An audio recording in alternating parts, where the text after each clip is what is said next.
చేశారు. దీనికి మాత్రం చాలా చాలా హ్యాపీగా ఉన్నాను సార్ నేను. తర్వాత మన పిల్లలకి ఇది చాలా అవసరం కూడా. ఇప్పుడున్నటువంటి పరిస్థితుల్లో ఇది చాలా అవసరం. తర్వాత వీరేందర్ గారి గురించి నేను నెట్‌లో గూడా చూసాను. సార్ పంపించినటువంటి ఇన్విటేషన్ చూసిన తర్వాత, అలాంటి గొప్ప వ్యక్తితోటి ఇంట్రడక్షన్ అనేది, తర్వాత సార్ చెప్పేటటువంటి విషయాలు నేను గూడా కొన్ని తెలుసుకోగలుగుతాను అనేటువంటి ఒక గొప్ప కాన్ఫిడెన్స్ తోటి నేను జాయిన్ అవుతానని చెప్పాను. చాలా చాలా thanks sir and welcome sir. Thank you పిల్లలకి మేడం. ఇప్పుడున్నటువంటి టీనేజ్ పిల్లల గురించి సమస్యలు మనందరికీ తెలిసినవే సార్. ఇందాక చెప్పినట్టుగా శ్రీనివాస్ గారు, మన అప్పటి రోజుల్లో ఇవన్నీ లేవు. బట్ ఇప్పుడున్నటువంటి పిల్లల పరిధి అనేది చాలా ఎక్కువైపోయింది వాళ్ళ పరిధి. ఆ పరిధిలో కనీసం తల్లిదండ్రులను కూడా రెస్పెక్ట్ చేయలేనటువంటి పరిస్థితులొచ్చేసాయి. అవి ఎందుకొచ్చాయి, ఎలా వచ్చాయనేది మీరు డిస్క్రైబ్ చేస్తారు. అది తెలిసిన విషయమే. కాకపోతే ఇప్పుడున్న సమాజానికి మీలాంటి పెద్దలు అండ్ లయన్స్ క్లబ్ వాళ్ళలాగా ఇంకా ఇంకా పిల్లలకి దగ్గరగా ఇంకా చాలా విషయాల్ని తెలియజేయగలిగేటటువంటి వేదికలు చాలా రసాలుగా మీరు ఇలాగే కండక్ట్ చేయాలి. అండ్ ఫిజికల్‌గా మీరు కండక్ట్ చేయగలిగినటువంటి సిట్యుయేషన్ ఉన్నప్పుడు కాలేజెస్‌లలో ఫిజికల్‌గా కూడా కండక్ట్ చేయడానికి మీరు ముందుకు రావాలి సార్. నేను అది కోరుకుంటున్నాను. ఎందుకంటే మన పిల్లలకి తెలియచేయాలి. మెయిన్ సార్ నాకు తెలిసినంత వరకు ఈ టీనేజ్‌లో ఉండే టెన్షన్ అనేది పిల్లవాడు బయటికి చెప్పుకోలేనటువంటి పరిస్థితి ద్వారా వచ్చిందనేది నేను అనుకుంటాను. ఎందుకంటే ఈవెన్ మా పిల్లల్ని కూడా చూస్తుంటాను. ఇంట్లో ఉన్న పిల్లల్ని కూడా పెద్దవాళ్ళు, వాళ్ళు కూడా కొన్ని విషయాల్ని షేర్ చేసుకోలేరు. నేను చెప్తూనే ఉంటాను ఎప్పుడు ఏదైనా నాకు చెప్పండి. నాతోనో, నాన్నతోటో చెప్తూ ఉండండి. సో, అట్లా ఉండడం వల్ల ఏమవుద్దంటే అసలు వాళ్ళు ఏం ప్రాబ్లమ్ ఫేస్ చేస్తున్నారనేది మనం తెలుసుకునేటువంటి అవకాశం ఉంటది. బట్ ఇక్కడ ఉన్నటువంటి పిల్లల్లో ఏంటంటే ఇప్పుడున్నటువంటి కాలేజెస్‌లలో నేను చూస్తున్న విషయం, పిల్లలు ఏది కూడా బయటికి నోరు తెరిసి చెప్పలేనటువంటి సిట్యుయేషన్. అది అలా మౌనంగా ఉండిపోతున్నారా? వాళ్ళ బాధ ఏదైనా మనసులోనే ఉంచేసుకుంటున్నారా అనేది మనకు అర్థం కాదు కానీ, బట్ వాళ్ళు అట్లా నోరు తెరిసి విషయం చెప్పితే తప్పకుండా దాన్ని మనం ఆహ్, కంప్లీట్‌గా వాళ్ళకి ఎలాంటి భయం అనేది లేకుండా టీనేజ్‌లో వాళ్ళకొచ్చేటువంటి టెన్షన్స్ అన్నీ మనం కూడా క్లియర్ చేయొచ్చన్నటువంటి నమ్మకం నాకుంది. ఇలాంటి వేదిక ద్వారా మన పిల్లలందరికీ మంచి విషయాలు తెలియజేయడానికి సార్ వాళ్ళందరూ కూడా ముందుకొచ్చినందుకు ముందుగా మీ అందరికీ ధన్యవాదాలు తెలియజేస్తున్నాను. నన్ను ఇన్వైట్ చేసినందుకు ఈ ప్రోగ్రామ్‌లో నన్ను భాగస్వామ్యం చేసినందుకు నేను చాలా హ్యాపీగా ఫీల్ అవుతున్నాను సార్. మనం తెలుసుకోలేని విషయాలు మనం లైఫ్ లాంగ్ కొన్ని తెలుసుకుంటూనే ఉండాలి. సో, అలాంటి నేను తెలుసుకోలేని విషయాలు నేను మిస్ అయినటువంటి విషయాలు ఈ వేదిక ద్వారా తెలుసుకునేటువంటి అవకాశం కూడా నాకిప్పించారు. మీ అందరికీ కూడా కృతజ్ఞతల్ని. మన పిల్లలందరికీ కూడా ఇప్పుడు ఈ ప్రోగ్రామ్‌లో పాల్గొంటున్నటువంటి పిల్లలందరికీ కూడా చెప్పేది అదేనమ్మా.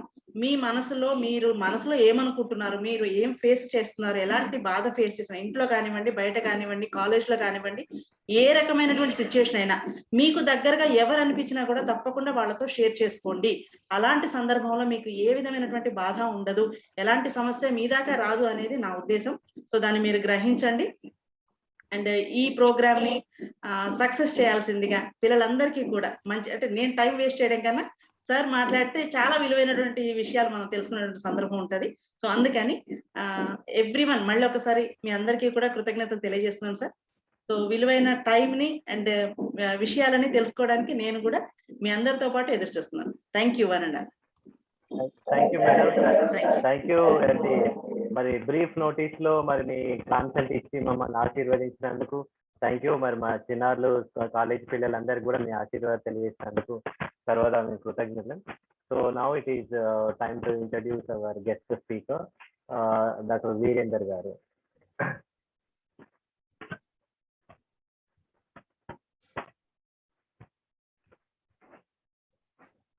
డాక్టర్ సి వీరేందర్ గారిని నేను అన్నయ్య అని పిలుస్తాను. మరి వారికి నాకున్నటువంటి అనుబంధం అలాంటిది.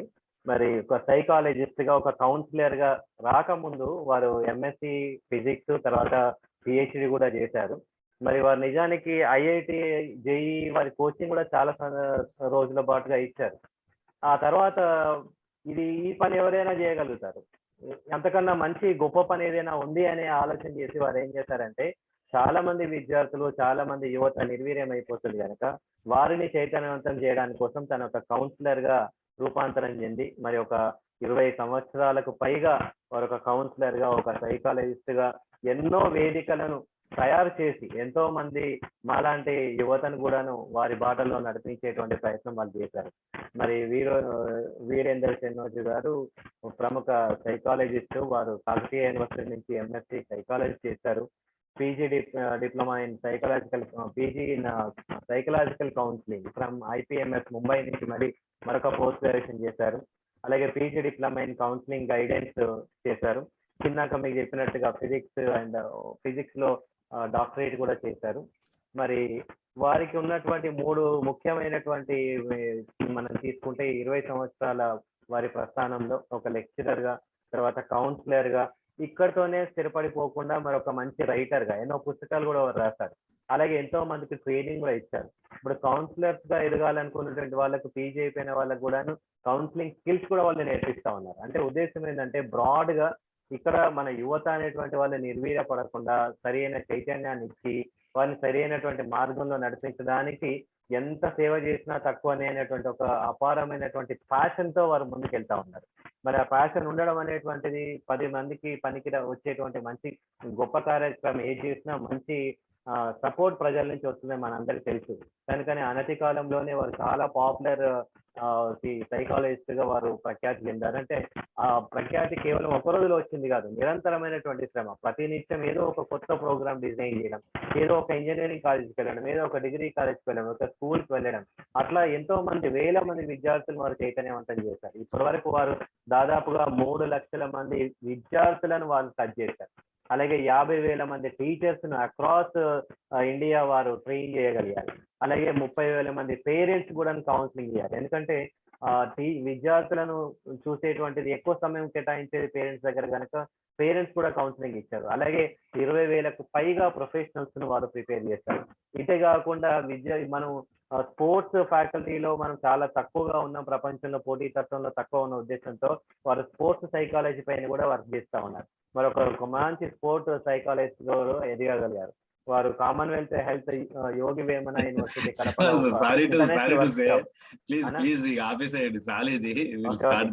వారికి ఇవన్నీ చెప్పడం ఇంట్రెస్ట్ ఉండదు, కానీ చెప్పాల్సిన అవసరం ఉందనే.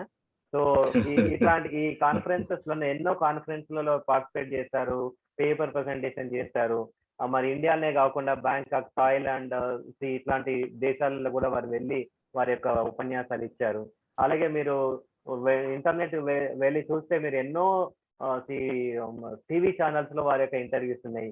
ఎన్నో పేపర్లో వారు ఇచ్చినటువంటి కాలమిస్ట్ వారు రెగ్యులర్ గా ప్రతి సందర్భంలో ఏదైనా సమాజంలో జరుగుతుందంటే వాటిపైన ఇమ్మీడియట్ గా రెస్పాండ్ అయ్యేటువంటి తత్వం వారి లోపల ఉంది. సో ఇట్లాంటి గొప్ప వ్యక్తి మనతో పాటు ఉన్నందుకు మనం అందరం గర్వపడుతూ మరి వారిని సాధారణంగా మా విద్యార్థులకు పరిచయం చేసేటువంటి అవకాశం నాకు కలిగినందుకు థ్యాంక్స్ అన్న. So I invite doctor Veerender garu to speak and address our students. విద్యార్థులకు ఒక సూచన ఏంటంటే వారు బాగా ఇష్టపడే అంశం ఏంటంటే లెక్చర్ చెప్పడం ఇష్టం కాదు. ఆ లెక్చర్ చెప్పేదంటే వారు ఫిజిక్స్ చెప్పుకుంటూనే ఉండేవారు. లెక్చర్ కన్నా ఎక్కువగా విద్యార్థుల నుంచి ఇంటరాక్షన్ వారు కోరుకుంటా ఉంటారు.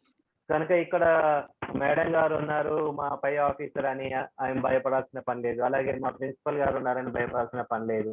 మేమంతా కుటుంబ సభ్యులు లాగానే, అలాగే మీ ఫ్రెండ్స్ లాగానే.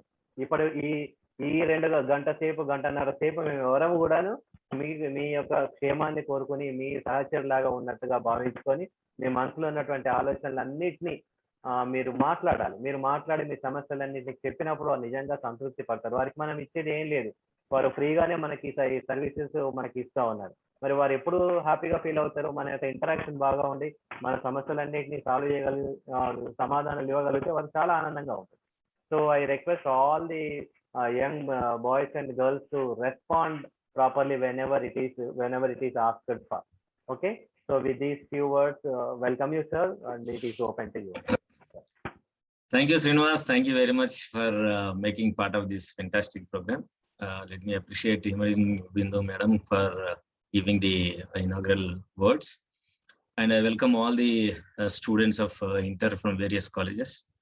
I really appreciate your initiative. You've been in this field since long time, and every year you are, without forgetting, you always keep giving the awareness among the people about this mental health. You know, recent past, if you look into the Olympics, for the first time in the 125 years of history of Olympics, the committee of International Olympic Committee started talking about the mental health. You know, Telugu English, Srinivas? Okay. So ఎందుకు International Olympic Committee mental health గురించి మాట్లాడాల్సి వచ్చిందంటే 2 కారణాల వల్ల మాట్లాడాల్సి వచ్చింది. ఒకటి, USA నుంచి వచ్చిన ఒక జిమ్నాస్ట్ సైమన్ బైల్ అని ఒక జిమ్నాస్ట్, అద్భుతంగా పర్ఫార్మ్ చేసే జిమ్నాస్ట్ ఉన్నట్టుండి ఆమె పోటీ నుంచి విరమించుకుంది. ఏం రీజన్ చెప్పింది అమ్మాయి, ఎంత ధైర్యంగా చెప్పింది అమ్మాయి అని అంటే, నేను I'm suffering with the depression, I cannot take this competition because నేను జిమ్నాస్టిక్ గా పైకి గాల్లోకి ఎగిరిన తర్వాత నా బ్రెయిన్ కి నా బాడీకి కనెక్షన్ తెగిపోతున్న భావన నాకు కొంతసేపు కలిగింది. ఇది నా ఒత్తిడి వల్ల చాలా బాగా కలిగింది కాబట్టి నేను ఇంకా కాంపిటీషన్ ఉండను అని విత్డ్రా అయిపోయింది. For the first time on international platform competitions లో ఒక వ్యక్తి తనకు డిప్రెషన్ ఉందనే సంగతిని ప్రపంచంలో ఉన్న వాళ్ళందరికీ సజెషన్ ఇస్తూ విత్డ్రా కావడం నిజంగా అమ్మాయికి చాలా ఏమంటారు ధన్యవాదాలు చెప్పాలా, అప్రిషియేట్ చేయాలి. ఎంతండి 20 ఏళ్ళు కూడా ఉండదు అమ్మాయి, 21-22 సంవత్సరాలు ఉంది. అదే విధంగా ఇంకొక అమ్మాయి ఈమె కంటే ముందే టెన్నిస్ స్టార్ అయిన Japan born American grown-up girl ఉంది ఒక అమ్మాయి, ఒసాకా అని, నవోమి ఒసాకా అని టెన్నిస్ స్టార్, కంటిన్యూస్ గా యుఎస్ గ్రాండ్ స్లామ్స్ అన్ని కొట్టిన అమ్మాయి. ఆ అమ్మాయి కూడా ప్రెస్ మీట్ పెట్టినట్టే నేను పెట్టలేను ఎందుకంటే I'm suffering with the depression, I have to deal with my depression అని చెప్పేసి బయటకు వచ్చింది. వీళ్ళిద్దరి పరిస్థితులను అనుగుణంగా తీసుకొని మెంటల్ హెల్త్ మీద ఒలింపిక్ కమిటీ అనౌన్స్ చేసింది. అంటే ఇప్పుడున్న కరోనా వల్ల, ఇప్పుడున్న పరిస్థితి వల్ల, అంటే ప్రపంచంలో ఉన్న ప్రతి ఒక్కరు కూడా దీనివల్ల చాలా సఫర్ అయ్యారు. కాబట్టి ఈ సఫరింగ్ ని దృష్టిలో పెట్టుకొని మనం అందరం కూడా మెంటల్ హెల్త్ ని జాగ్రత్తగా చూసుకోవాలి. బాగున్నారా అంటే బాగున్నావు అనే చెప్పే మాట ఓన్లీ శారీరకంగా కాదు, మానసికంగా నువ్వు బాగుంటేనే బాగున్నట్టు చెప్పాలి. నువ్వు మానసికంగా బాగాలేవు కానీ మనందరికి ఒక ఫేక్ డినైల్ మోడ్ లో ఏముంటాం, ఎవరైనా అడిగితే మనం బాగున్నాయని చెప్పాలి, ఎట్లానే ఉన్నాయి. That is a wrong presentation of our self. కాబట్టి మనకి ఎవరన్నా బాగున్నారా అని అడిగితే మన దగ్గర వాళ్ళు, ఆత్మీయులు, స్నేహితులు బాగున్నారంటే మానసికంగా శారీరకంగా బాగుంటేనే మనం బాగున్నామని చెప్పాలి. మనం డినే మోడ్ లోకి వెళ్ళిపోయి మనం బాగాలేకున్నా బాగున్నాం అని అంటాం. నేను చాలాసార్లు చూసిన మన ఇంటికి మనం ఎవరికైనా అనారోగ్యంతో ఉన్న వాళ్ళ ఇంటికి వెళ్తాం, ఎలా ఉన్నారు అని అంటారు, బాగున్నాను అంటారు. తర్వాత నాకు కడుపు నొప్పి వస్తుంది, కాళ్ళు నొప్పి వస్తుంది, ఏం చేసిన మందులు అడిగినా వాడడం లేదు అని అంటారు. అంటే మనం ఇచ్చే రిప్లై ఎంత అనాలోచితంగా మన మొత్తం సబ్ కాన్షియస్ కి వెళ్ళిపోయి బాగున్నారా అని అడితే ఎట్లన్నుండని నేను బాగున్నానే చెప్పాలనే మాట ఫీడ్ కావడం వల్ల మనకు అట్లా వచ్చిన అనాలోచితమైన అసంకల్పితంగా వచ్చే పదాలు. కాబట్టి let us be more conscious about our health. మనం ఎంత శారీరకంగా బాగున్నా సరే మానసికంగా కుంగుబాటులో ఉన్నప్పుడు నువ్వెంత బలాఢ్యులైనా సరే మనని సరిగ్గా మనం ప్రొడక్టివ్ గా మారలేము.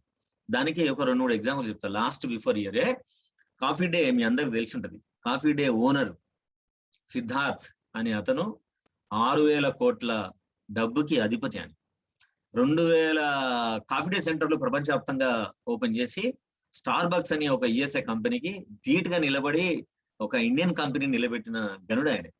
కానీ దురదృష్టవశాత్తు ఆయన సూసైడ్ చేసుకున్నాడు.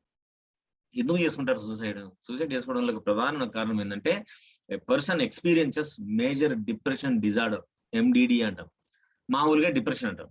ఏ వ్యక్తి అయినా సరే సూసైడ్ చేసుకున్నాడంటే దాని వెనకాల ప్రబలమైన కారణం డిప్రెషనే. కానీ అందరూ మన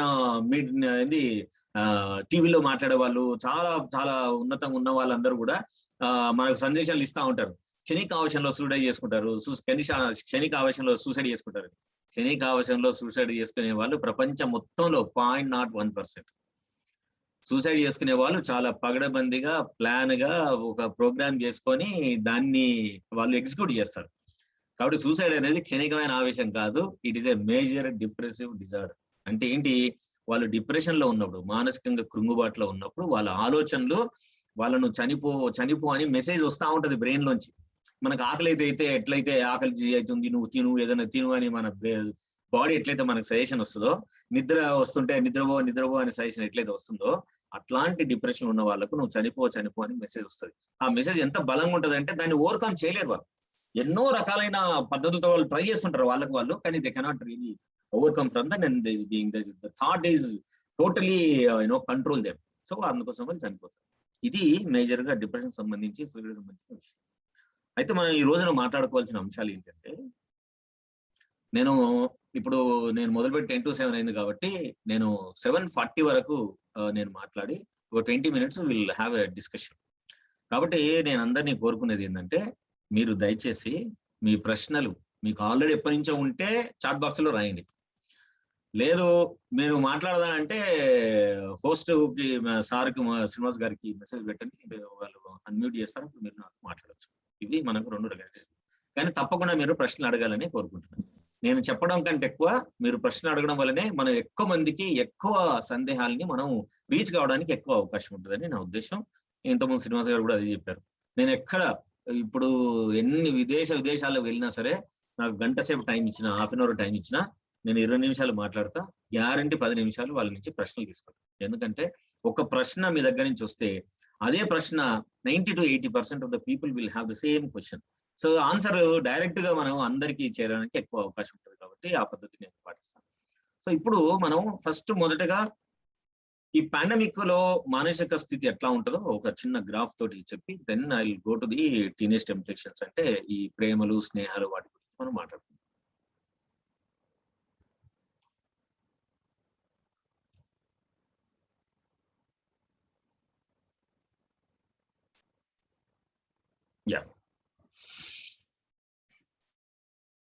ఫస్ట్ మనం ఈ మిలీనియల్స్ అంటే మిమ్మల్ని అందరినీ పోస్ట్ మిలీనియల్స్ అంటారు.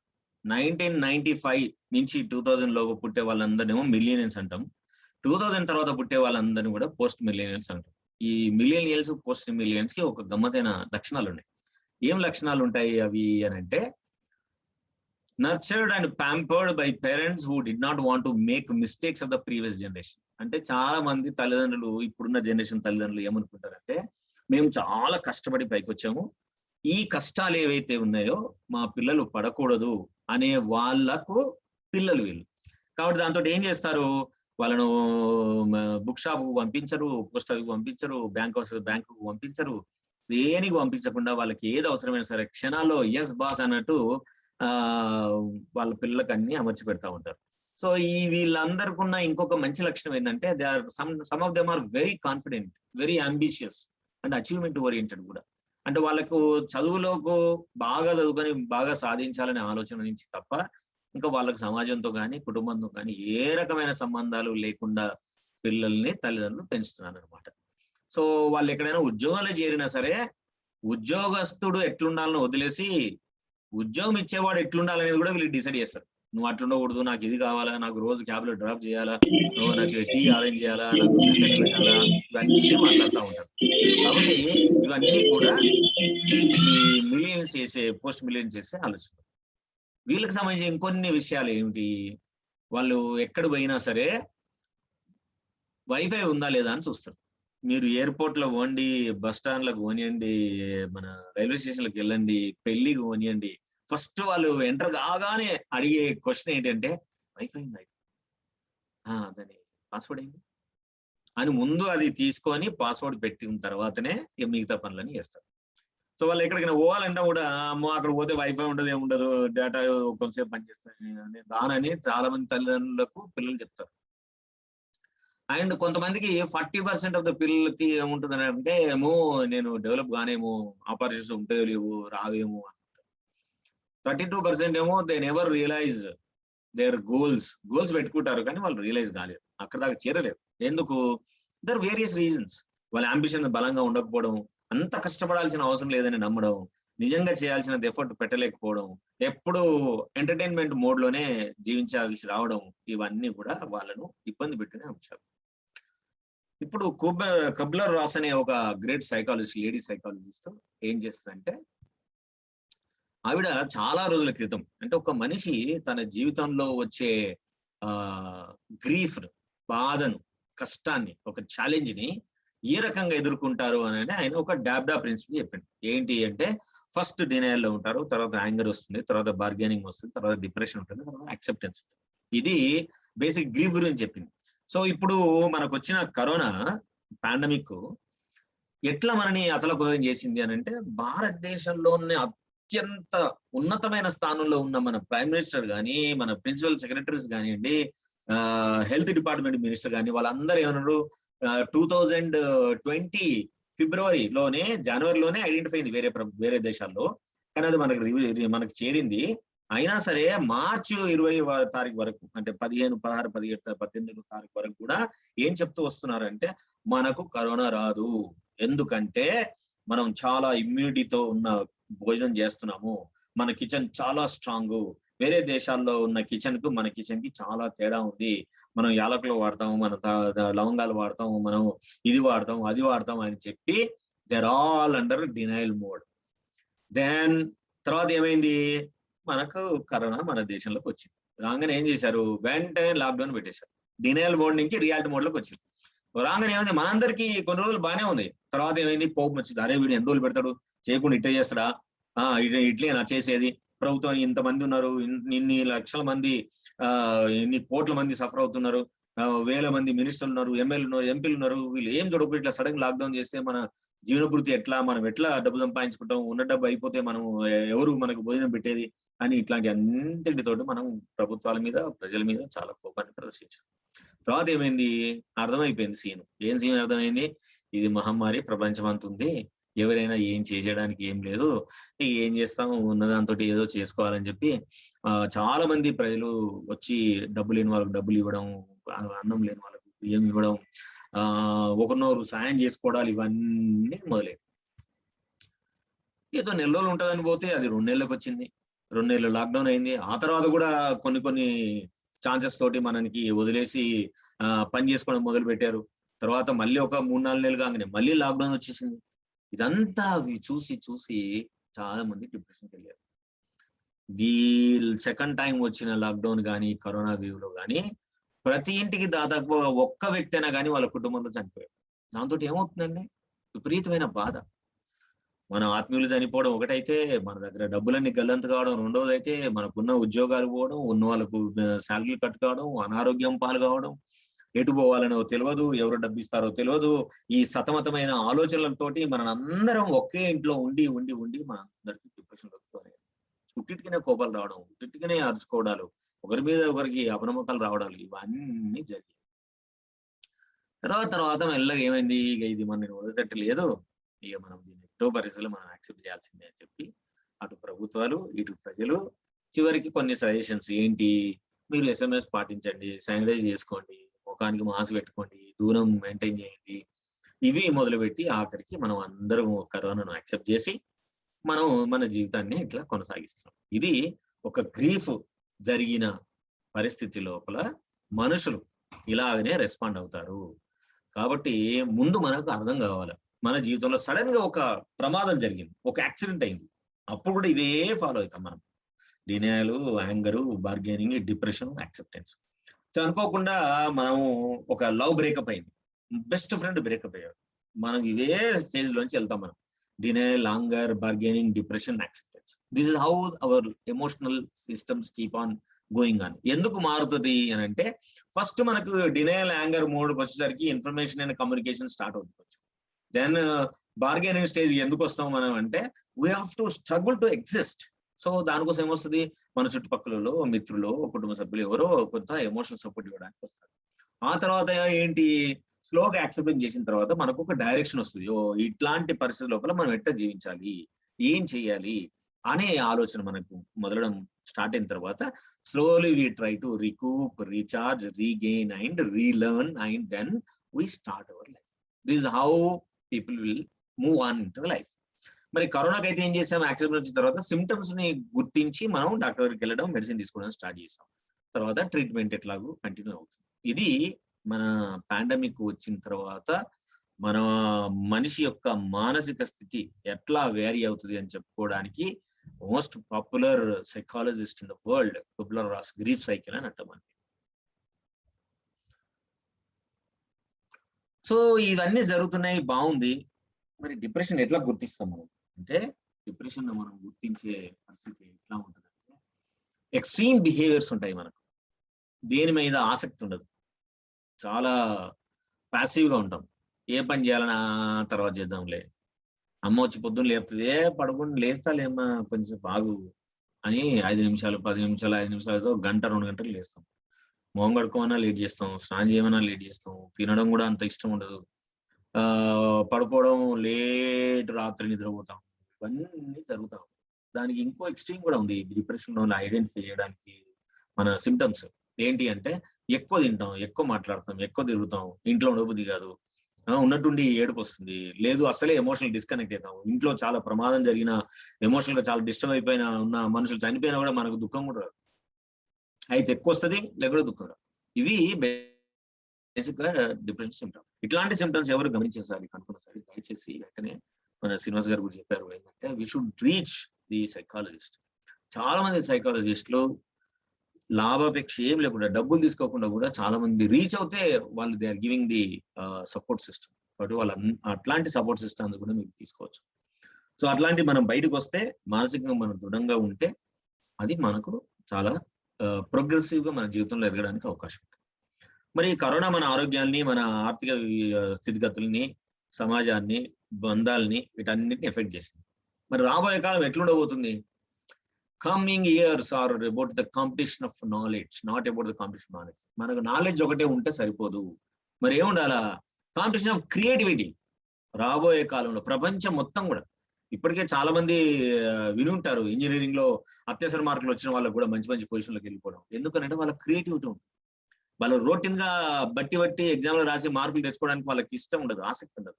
కాబట్టి అట్లాంటి పరిస్థితిలో ఉన్నా సరే let us have a hope about our creativity in the life, so that రాబోయే కాలంలో క్రియేటివిటీకి ఎక్కువ అవకాశాలు కలిగిస్తారు. కాంపిటీషన్ ఇమాజినేషన్ అంటే మనం ఊహించే శక్తి ఉండగలగడం, సృజనాత్మకతతో పాటు ఊహించగలిగే శక్తి ఉండగలగడం, అండ్ కొత్త కొత్త విషయాలు ఎప్పుడెప్పుడు నేర్చుకుంటూ ఉండగలడం, అండ్ ఇండిపెండెంట్ గా స్వంతంగా మీ ఆలోచనతోటి ఆలోచించే వాళ్ళకి రాబోయే కాలంలో చాలా గొప్ప గొప్ప అవకాశాలు. మనం గత 20 సంవత్సరాల వరకు we made people like machines, ప్రజల్ని మనుషులా తయారు చేసినాం. కానీ ఇప్పుడు రాబోయే కాలంలో ఏంటంటే మిషన్లు మనుషులాగా తయారవుతారు. అది ఇప్పుడు మనం చూడబోయే కొత్త తరం. సో నాలెడ్జ్ డ్రివెన్ సొసైటీతో పాటు wisdom driven and experience driven, మీ అనుభవానికి ఎక్కువ అవకాశం ఉంటుంది. అందుకోసం ఇప్పుడు 58 ఏళ్ళు వచ్చి రిటైర్ అయిన వాళ్ళు, 60 ఏళ్ళు రిటైర్ అయిన వాళ్ళు, పెద్ద పెద్ద ఎంఎన్సీ కంపెనీలు కూడా దే ఆర్ టేకింగ్ దెమ్. ఎందుకు? వాళ్ళకి అంత ఎక్స్పీరియన్స్, అంత క్వాలిఫికేషన్, అంత ఎక్స్పీరియన్స్ ఉన్న వాళ్ళు సడన్ గా వాళ్ళకి రావాలంటే దొరకరు వాళ్ళు. సో వాళ్ళు ఆలోచించి చెప్పడానికి, పాలసీ చేయడానికి రెడీ ఉంటారు కాబట్టి they are taking them, they are hiring them to the different services. So ఇది ఇప్పుడు రాబోయే కాలంలో కరోనా రావడం వల్ల lot of changes are going to come into our life. Already virus proof tiles వస్తున్నాయి, వైరస్ ప్రూఫ్ టేబుల్స్ వస్తున్నాయి, virus proof plates వస్తున్నాయి, వైరస్ ప్రూఫ్ పెన్నులు వస్తున్నాయి. అన్ని రకాలైన మార్పులతోటి మనకు కొత్త ప్రపంచం రాబోయే కాలంలో ఆవిష్కరించబడబోతుంది. కాబట్టి మనము మన ఆలోచనలు కూడా అంతే స్థాయిలో, అంతే గొప్పగా మనము ఆలోచించడానికి మనల్ని మనం రెడీ చేసుకోవాలి. సో టీనేజ్ పిల్లలు కాబట్టి టీనేజ్ కు సంబంధించిన అంశాల గురించి మనం మాట్లాడితే మనం కొన్ని ఎక్స్పీరియన్సెస్ మనం మాట్లాడతాం. ఇప్పటికీ గత 2 decades నుంచి వేల మందితోటి ఇండిపెండెంట్ గా మన క్లినిక్ యుఎన్మి అనే క్లినిక్ బాగ్లింపల్లిలో ఉంది. అక్కడికి పిల్లలు ఇంజనీరింగ్ చదివి అయిపోయి పీజీ అయిపోయిన పిల్లలు రిలేషన్షిప్ లో ఉంటే వస్తారు. తల్లిదండ్రులు గుర్తించి వాళ్ళని హింసించి కౌన్సిలింగ్ తీసుకొస్తారు. నువ్వు ఎట్లా ప్రేమిస్తావా, నువ్వు మా అవమానం చేసావు అని, చాలా తీవ్రంగా నిరాశపరిచేసినావు అని పెద్ద పెద్ద ప్రొఫెషన్ లో ఉన్న వాళ్ళు కూడా పిల్లలు ప్రేమిస్తే అల్లలాడిపోయి ఏడ్చి నిద్రపోకుండా బాధపడి భయపెట్టి పిల్లల్ని కౌన్సిలింగ్ తీసుకొస్తారు. వాటి గురించిన కొన్ని case studies. Boy and girl are in love. Suddenly one fine morning girl got married without any information and the boy is in depression.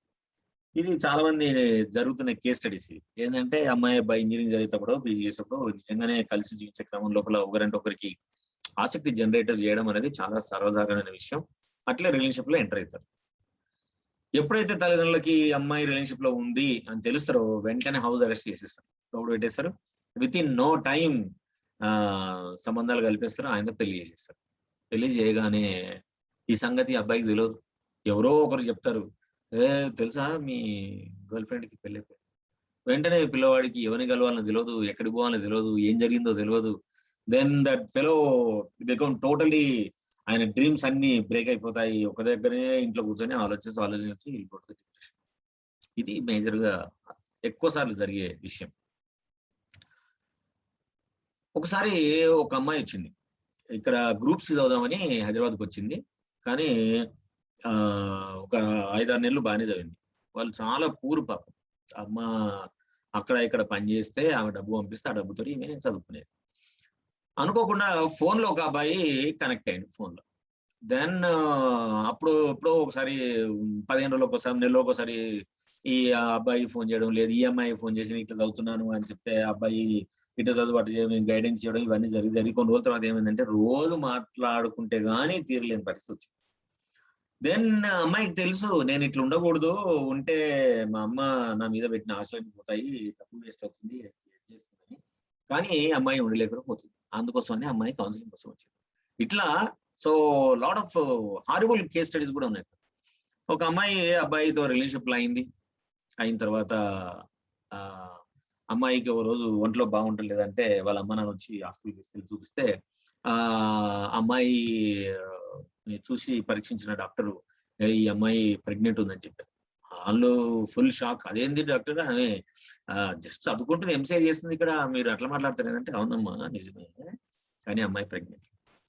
So అమ్మాయి ప్రెగ్నెంట్ అని అంటే వీళ్ళు షాక్ తిన్నారు.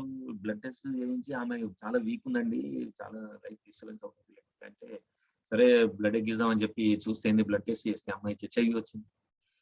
ఇంతకు ఎవరు ఈ అబ్బాయి అని అడిగితే అమ్మాయి మెల్లగా చెప్పింది అబ్బాయి ఉన్నాడు అని చెప్పి. అబ్బాయి దగ్గర పోతే ఆ అబ్బాయికి ఆల్రెడీ పెళ్ళయింది, 2 పిల్లలు ఉన్నారు, ఈ అమ్మాయికి ఇప్పటిదాకా తెలియదు. దెన్ చూస్తే ఆ అబ్బాయి కూడా హెచ్ఐవి. ఇది చాలా భయంకరమైన సిచ్యువేషన్. ఇది విన్న తర్వాత ఇద్దరు parents admitted to the hospital. ఆయనకు బీపీ ఫ్లక్చుయేషన్ వచ్చింది, ఈమెకు ఎగ్జామ్ 400 షుగర్ షూటప్ అయిపోయింది. సో ముగ్గురు హాస్పిటల్లో ఉండి ట్రీట్మెంట్ తీసుకుంటున్నారు.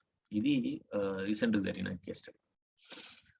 సో ఇట్లా ఇంకో ఇంట్రెస్టింగ్ స్టోరీ ఏంటంటే ఒక జూనియర్ కాలేజీలో ఒక అమ్మాయి జరిగింది. తెలిసిన తర్వాత వాళ్ళ 10th వరకు క్లాస్మేట్స్ కాబట్టి ఈ అబ్బాయి కూడా వాళ్ళ అమ్మ నాన్న పోరుపెట్టిపోయి ఆ అమ్మాయికి ఉన్న కాలేజీలో చేరితే ఏమైంది, ఈ విషయం ఇటు అమ్మాయిలకు తెలిసి అమ్మాయి వాళ్ళ అమ్మ నాన్న తెలిసి, ఇటు అబ్బాయి వాళ్ళ అమ్మ నాన్న తెలిస్తే ఏం చేసారు, ఈ అబ్బాయిని కాలేజీ షిఫ్ట్ చేసి. ఇక పిల్లోడు ఒకటే గోల, నేను ఏం చేస్తున్నా, ఓన్లీ కాలేజీనే కదా చేరిన, అమ్మాయితో మాట్లాడుతున్నా, నేను చేస్తున్నా. అరే అమ్మాయి వాళ్ళ అమ్మ నాన్నలు కూడా కోపంగా ఉన్నారు, నువ్వు అట్లా కాదు చేయగానే వాళ్ళ తల్లి ఎంత చెప్పినా కానీ చేదు నాది స్వచ్ఛమైన ప్రేమ, 100% ట్రూ లవ్ నాది, అందుకోసమే నేను అమ్మాయి చేరిన కాలేజీలో చేరిన, నేనేం ఎవరిని డిస్టర్బ్ చేస్తలేను కదా అని ఆఖరికి పిల్లోడు ఆల్సో గాన్ టు డిప్రెషన్. ఇది some of the case studies. So these case studies ని మనం అర్థం చేసుకోవాలి. ఏంటంటే ఎట్లా దీని ప్రేమను అర్థం చేసుకోవడం, ప్రేమకు సంబంధించి ఎందుకు ఇంత పబ్లిసిటీ ఎక్కువ ఉంది. ఎందుకంటే ప్రేమించడం అనే concept it's a very new concept. ఎంత దీని వయసు ఎంత అంటే హార్డ్లీ ఒక 200 సంవత్సరాలు ఉంటుంది. అది కూడా మనకు రాజుల నుంచి తెలిసింది. ఆ తర్వాత చాలా రాజరికం పోయి డెమోక్రాటిక్ సెటప్ వచ్చిన తర్వాత ప్రేమ గురించి మాట్లాడుకోవడం hardly 78 years or 100 years maybe. అంతకు ముందు ఎవరు ప్రేమ గురించి మాట్లాడేవాళ్ళు అంటే రైటర్స్ మాట్లాడేవాళ్ళు, రచయితలు, కవులు. సైకాలజిస్టులు ఎంటర్ అయ్యి ఏంటి అసలు ఈ ప్రేమ గురించి ఏంటి మనం అర్థం చేసుకోవాలి అనే విషయం తెలుసుకునేలోగా కవులందరూ ఈ ఏరియాకి ఎంటర్ అయిపోయి పెద్ద పెద్ద పుస్తకాలు, కవిత్వాలు, కథలు అన్ని రాసి అందరికి పనిచేసి, ఓ ప్రేమ గనక లేకుంటే, ఒక అమ్మాయి అబ్బాయి ప్రేమించుకోకుంటే జీవితమే వేస్ట్ అనే తాటికి కవులందరూ తీసుకెళ్లారు. ఈ విషయాన్ని ఎవరు గమనించారు ముందు, దీనికి చాలా వాల్యూ ఉంది అని బిజినెస్ పీపుల్ గమనించారు. ఆ బిజినెస్ పీపుల్ ఏం చేశారు, so the emotion between a girl and boy is a highly saleable commodity అమ్మాయ అనుకున్నారు. వెంటనే ఆ ప్రోడక్ట్ ని తీసుకొని ఇంకా వాటిని పుస్తకాలు పబ్లిష్ చేయడం, కవితలు చేయడం, తర్వాత పాటలు చేయడం, దానికి మ్యూజిక్ పెట్టడం, ఆ తర్వాత సినిమాలు చేయడం, ఆ తర్వాత దాన్ని చిన్న వీడియో క్లిప్లు చేయడం. ఇంకా మనకు టెక్నాలజీ హై పెరిగిన తర్వాత it has become very very rampant and reach every person. ఇది ప్రేమ ఈ రకంగా విశ్వవ్యాప్తమైంది. ప్రేమ పేరు మీద ప్రపంచవ్యాప్తంగా $1,00,000 కోట్ల బిజినెస్ జరుగుతుంది.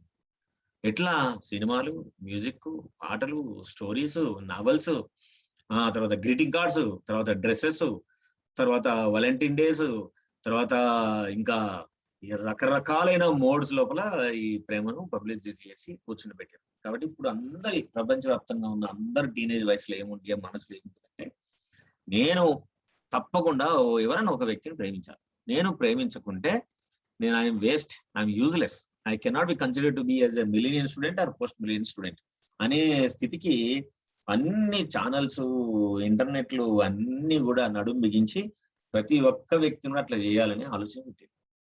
సో ఏంటి అసలు ఈ బ్రెయిన్ మనం ఎట్లా అర్థం చేసుకోవాలా? It is a situational hormone which is ever possible, can stimulate with response. Anything you can keep practice, you can remember it for long.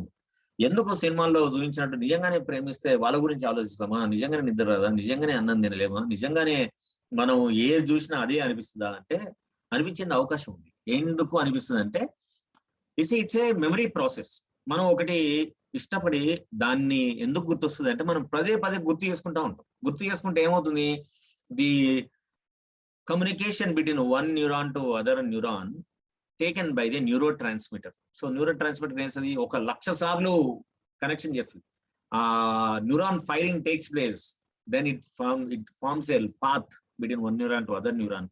అది పాత్ థిక్గా ఉందనుకోండి, memory will be more. So ఎప్పుడైతే memory ఎక్కువ ఉంటుందో పదే పదే గుర్తొస్తుంది. మనకి ఇష్టమైన వంటకం తిన్నా సరే గుర్తొస్తుంది, మనకు నచ్చిన ఫ్రెండ్తో మాట్లాడుకున్నా అదే గుర్తొస్తుంది. సో ఎవరితో సంబంధాలు ఏర్పరచుకుంటే అదే రకమైన న్యూరాల్ కనెక్షన్, న్యూరాన్ పాత్ ఏర్పడుతుంది. కాబట్టి మనకు పదే పదే గుర్తొస్తుంది, దాన్నే మనం ప్రేమ అనుకుంటాం. That is the basic neuro science behind any relationship. So ఇంకొక ప్రశ్న ఏంటంటే మనం అర్థం చేసుకోవాల్సింది, చాట్ బాక్స్ లో అందరూ మీ రెస్పాన్స్ చేయాలి. కాబట్టి ఏంటి నా ప్రశ్న అంటే, టీనేజ్ లో ఉన్న పిల్లలు ఎందుకు ఎమోషనల్ గా ఉంటారు, ఎందుకు ఏదైనా సరే చాలా ఎమోషనల్ గా ఫీల్ అయిపోతారు, ఎందుకు రాజకీయ పార్టీలు కూడా ఆ టీనేజ్ వయసులో ఉన్న పిల్లల్ని చేస్తారు, సినిమాలలో టీనేజ్ పిల్లల్ని అడ్రస్ చేస్తారు, డ్రెస్సెస్ వాళ్ళు, షూ వాళ్ళు, వాచ్లు, కళ్ళద్దాలు, ఎనీ అపారెల్ ఓన్లీ టీనేజ్ వాళ్ళకి అడ్రస్ చేసి బిజినెస్ ని కంటిన్యూ చేస్తారు. ఎందుకు టీనేజ్ పిల్లలగానే ఎందుకు అంత ఇది ఉంటారు? వాళ్ళు ఎప్పుడైతే కోపంగా ఉంటారు, లేకుంటే ప్రేమగా ఉంటారు. ఇంట్లో ఏ చిన్న విషయం కష్టమని లేస్తారు తల్లిదండ్రుల మీద, ఏ చిన్న విషయం వచ్చినా సరే చాలా బాధపడతారు, చాలా ఇష్టపడతారు, ఫ్రెండ్షిప్ కూడా చాలా థిక్గా చేస్తారు. దేనికోసం ఇలా ఉంటారు? Why teenagers are emotional? ఇది నా సందేహం. సో మీరు వింటున్న లెక్చరర్లు కావచ్చు, టీచర్లు అయినా సరే, తల్లిదండ్రులు సరే, స్టూడెంట్స్ అయినా సరే, మీరు చాట్ బాక్స్లకు వెళ్ళి, ఒక చాట్ బాక్స్ అని లాగా ఉంటది, ఒకటి బాక్స్ లాగా. సో ఆ బాక్స్ లో మీ ఒపీనియన్ చెప్పండి, మీ ఒపీనియన్ రాయండి. రాస్తే దాన్ని బట్టి నేను దానికి జవాబు చెప్తాను. Take your time and right down. మీరు ఏ భాషలో రాయండి, నాకు అన్ని భాషలు వస్తాయి. తెలుగు, ఇంగ్లీష్, హిందీ, ఈ 3 భాషలు. That's what one response came. In teenage we cannot understand right and wrong. That's fine. My question, నా క్వశ్చన్ అదే, ఎందుకు వాళ్ళకు రైట్ రాంగ్ తెలీదు? వాళ్ళు తెలివితేటలు ఉంటాయి, బాగా చదువుతారు, పరీక్షలు బాగా రాస్తారు, మంచి మార్కులు తెచ్చుకుంటారు, గేమ్స్ ఆడతారు, అయినా సరే వాళ్ళకి రైట్ రాంగ్ ఎందుకు తెలియదు? This is my question. So దయచేసి స్టూడెంట్స్ అందరూ మీ అభిప్రాయాన్ని చాట్ బాక్స్ లో పోస్ట్ చేయండి. We usually take sudden decision without thinking. అదే why that sudden decision వస్తుంది? ఎందుకు ఆలోచించకుండా చేస్తారు? That is what my question is. Me response బాగుంది, కానీ నా క్వశ్చన్ కూడా అదే, ఎందుకు అట్లా ఉండాలి?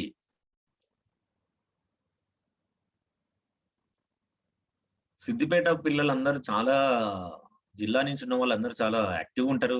నేను సిద్దిపేట, నా చదువంతా సిద్దిపేటలే, నేను పుట్టింది సిద్దిపేటలోనే.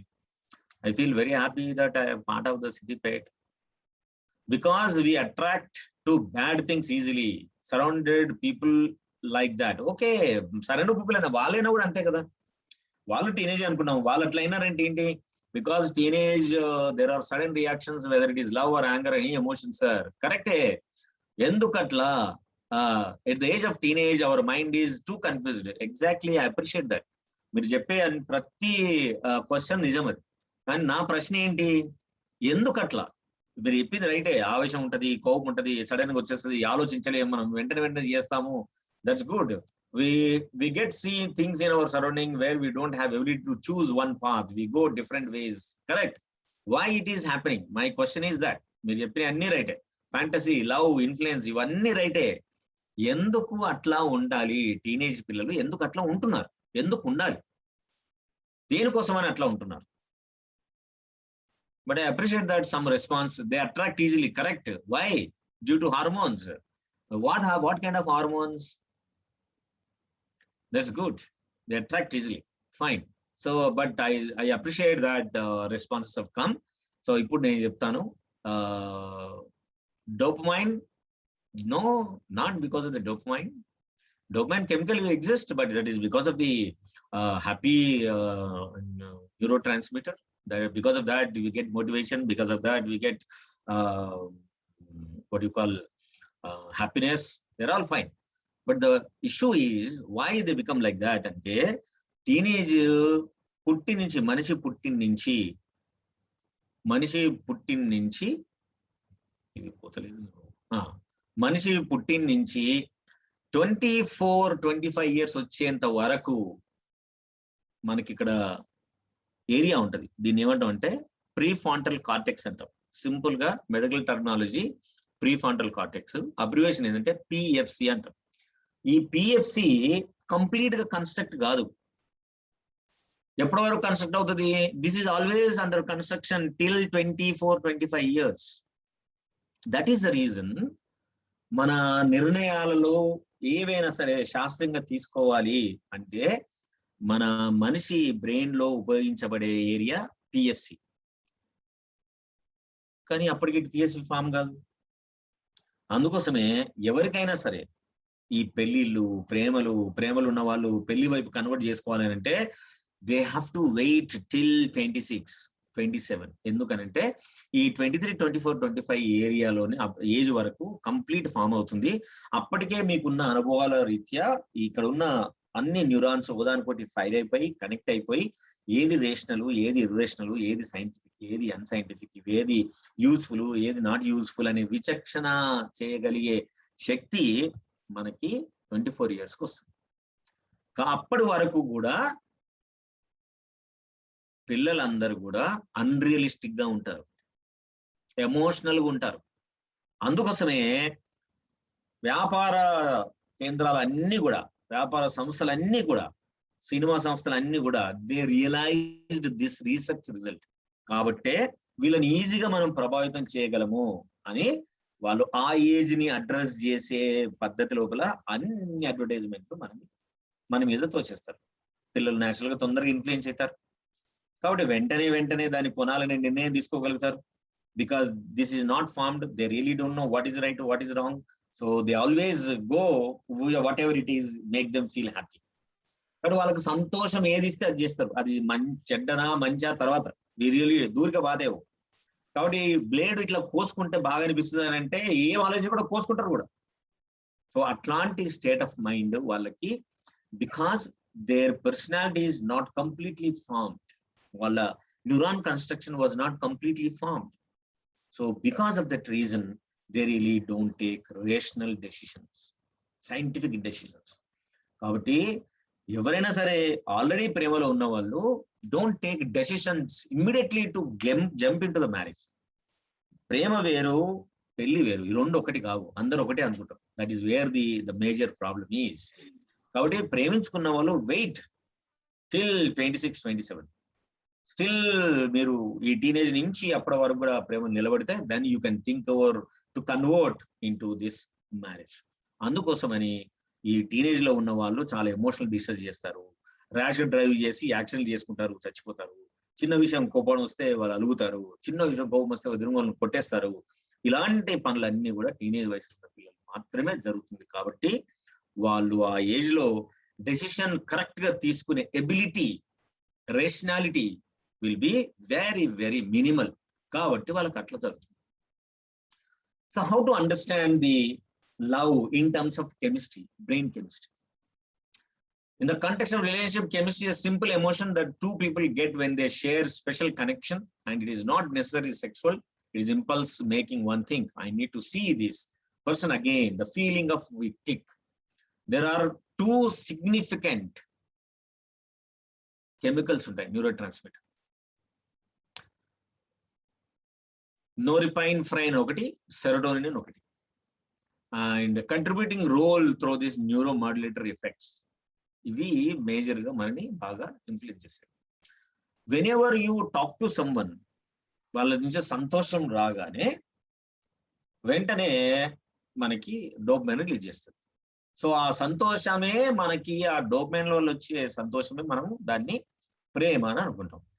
దీన్ని ఏమంటాం, ఈ కెమికల్ ఫీల్ గుడ్ కెమికల్ అని అంటాం. ఈ కెమికల్ ద్వారా మనము సంతోషం తెచ్చుకోవాలనే కోరిక ఉంటుంది కాబట్టి మనం టెక్స్ట్ చేయడము, మాట్లాడుకోవడము, రొమాంటిక్ టాక్ మాట్లాడుకోవడము, అవకాశం దొరికితే మనం ముద్దులు పెట్టుకోవడము, కౌగిలించుకోవడం, ఇవన్నీ కూడా ఈ ఫీల్ గుడ్ ఫ్యాక్టర్ ని మళ్ళీ మళ్ళీ తెచ్చుకోవాలనే ఆలోచన వల్ల జరుగుతుంది. కాబట్టి ఇలాంటి కెమికల్ కంపోజిషన్ ని మన బ్రెయిన్ ఎక్స్పీరియన్స్ అవుతూ ఉంటుంది. కాబట్టి దాన్ని మనం ప్రేమ అని అనుకుంటాం. పోయిట్స్ ఎట్లా అర్థం చేసుకున్నారు దీన్ని ప్రేమను అర్థం చేసుకొని, it's great feeling, you cannot explain, it can be expressed sometimes only with vocabulary. Poems, కథలు, novels, greeting cards, songs, music albums, paintings, బొమ్మలు, ఇవన్నీ తయారు చేశారు. మరి బిజినెస్ పర్సన్ ఎట్లా ఆలోచన చేస్తూ అర్థం చేసుకుంటాడు, గ్రీటింగ్ దీన్ని ఎట్లయినా క్యాష్ చేసుకోవాలా, బిజినెస్ మనీ విషయం ఓన్లీ డబ్బు చేసుకోవడం కాబట్టి గ్రీటింగ్ కార్డ్స్ తయారు చేస్తాడు, సాంగ్స్ చేస్తాడు, అమ్ముతాడు, మూవీస్ తయారు చేసి అమ్ముతాడు, ఆల్బమ్ చేసి అమ్ముతాడు, గిఫ్ట్స్ చేసి కూడా అమ్మేస్తాడు. పేరెంట్స్ ఎట్లా అర్థం చేసుకుంటారు, it is a terrorist activity. Children do this to make parents suffer and defiers. And child మనని మోసం చేసింది, మనని చీట్ చేసింది, వాళ్ళకు చాలా టైం ఇచ్చాము, మనం స్వేచ్ఛ ఇచ్చాము, మన పాప బాబు చాలా ఇన్నోసెంట్, అవతల వాళ్ళని ట్రాప్ చేశారు. అమ్మాయి తరఫున వాళ్ళు నా దగ్గరకు వస్తే అబ్బాయి ట్రాప్ చేసినట్టు, అబ్బాయి తరఫున వాళ్ళు వస్తే అమ్మాయిని ట్రాప్ చేసినట్టు, లేదు మన దగ్గర డబ్బును చూసి వాళ్ళు ప్రేమించినంటారు. ఇవి రకరకాలైన పద్ధతి లోపల తల్లిదండ్రులు ప్రేమను తీసుకుంటారు. యూత్ ఎట్లా అర్థం చేసుకున్నారు, it is an amazing, it happens because we have made for each other. Our relationship is happened because it's a destiny. Ultimate, our relationship is, nobody can understand our relationship. This guy is really born for me. Never had this great feeling with every person or everything. ఇది అద్భుతమైన feeling. అసలు ఈ మనిషితో experience అవుతున్న అనుభూతి ఏ మనిషితో కూడా నాకు రాలేదు. కాబట్టి ఇది అద్భుతం, ఇది నా కోసమే పుట్టాడు ఈ మనిషి అని యూత్ అంతా ఆలోచిస్తుంది. మీడియా ఎట్లా ఆలోచిస్తుంది, best news subject to make very important, make it sensational, so that టీవీలు అందరూ చూస్తారు, టీఆర్పీ రేట్లు ఎక్కువ వస్తాయి. కాబట్టి ఆ ప్రేమ బ్రేక్ అయిన వాళ్ళు, ఇంకా బాగా డబ్బు ఉన్న వాళ్ళు, బాగా పాపులర్ ఉన్న వాళ్ళు అయితే కనుక వాళ్ళని స్టూడియోలోకి తీసుకొచ్చి వాళ్ళ మీద స్టోరీలు వెళ్తుంది, వాళ్ళతో మాట్లాడిస్తూ ఉంటుంది. బట్ సైకాలజిస్ట్ ఏం చెప్తారు దీన్ని అంటే, ఏ ఇద్దరు వ్యక్తుల మధ్య ప్రేమ ఉన్నా సరే ఈ 3 లక్షణాలు, ప్యాషన్, ఇంటిమసీ, కమిట్మెంట్, ఈ 3 లక్షణాలు ఉంటే అప్పుడు మనము ఈ ప్రేమ ఉందని చెప్పాలి. లేకుంటే అది కన్జుమేట్ లవ్ కాదు అని అంటారు. ఏం లవ్ మరి, ఒక ఇంటిమసీ ప్యాషనే ఉందనుకోండి, అది ఓన్లీ మనం రొమాంటిక్ లవ్ అని అంటాం. ఇంటిమసీ కమిట్మెంట్ ఉంది, దాన్ని ఏమంటాం, కంపానియనేట్ లవ్ అనే అంటాం. మరి ప్యాషన్ అనే కమిట్మెంట్ మాత్రమే రెండే ఉన్నాయి, ఇంటిమసీ లేదు, అప్పుడు ఏమంటాం అంటే ఫ్యాచువస్ లవ్ అని అంటాం. Passion and commitment, but it is not going to have any touch relationship between the people అని అంటాం. ఈ 3 లక్షణాలు కలిగి ఉంటేనే కన్జుమేట్ లవ్ అని స్టెన్గార్డ్ అని చాలా గ్రేట్ సైకాలజిస్ట్, ప్రపంచంలో ప్రేమల మీద, టీనేజ్ ప్రేమ మీద బాగా పరిశోధన చేసిన వ్యక్తి. ఇది బేసిక్ గా ప్రేమకు సంబంధించిన థియరీ. ఎన్ని రకాల మంది లవర్స్ ఉంటారు అంటే, సెక్యూర్ లవర్ ఉంటారు, యాంగ్జియస్ లవర్ ఉంటారు, అండ్ అవాయిడెంట్ లవర్ ఉంటారు. ఇంకొక లవర్ కూడా ఉన్నారు, అదేంటంటే డిజార్గనైజ్డ్ లవర్ అని అంటారు. ఈ 4 రకాలైన లవర్స్ ఉంటారు. అంటే సెక్యూర్ లవర్ అంటే ఏంది, you'll be very comfortable, trusting, doesn't worrying about being hurt. వాళ్ళు ఎప్పుడైనా కానీ చాలా అసెక్టివ్గా ఉంటారు, విషయాల గురించి మాట్లాడతారు, వాళ్ళ పేరెంట్స్ కూడా విషయం చెప్తారు, ఏ విషయం ఏంటి జరుగుతుందని చెప్తారు, అదే వాళ్ళని సెక్యూర్ అంటారు. యాంగ్జియస్ లవర్ ఎట్లా ఉంటాడు, we want closeness but seem to hold back, I'm afraid I'll care more for them than they care for me. అవతలలో గురించి ఎక్కువగా యాంగ్జైటీ ఫీల్ అవుతా ఉంటారు.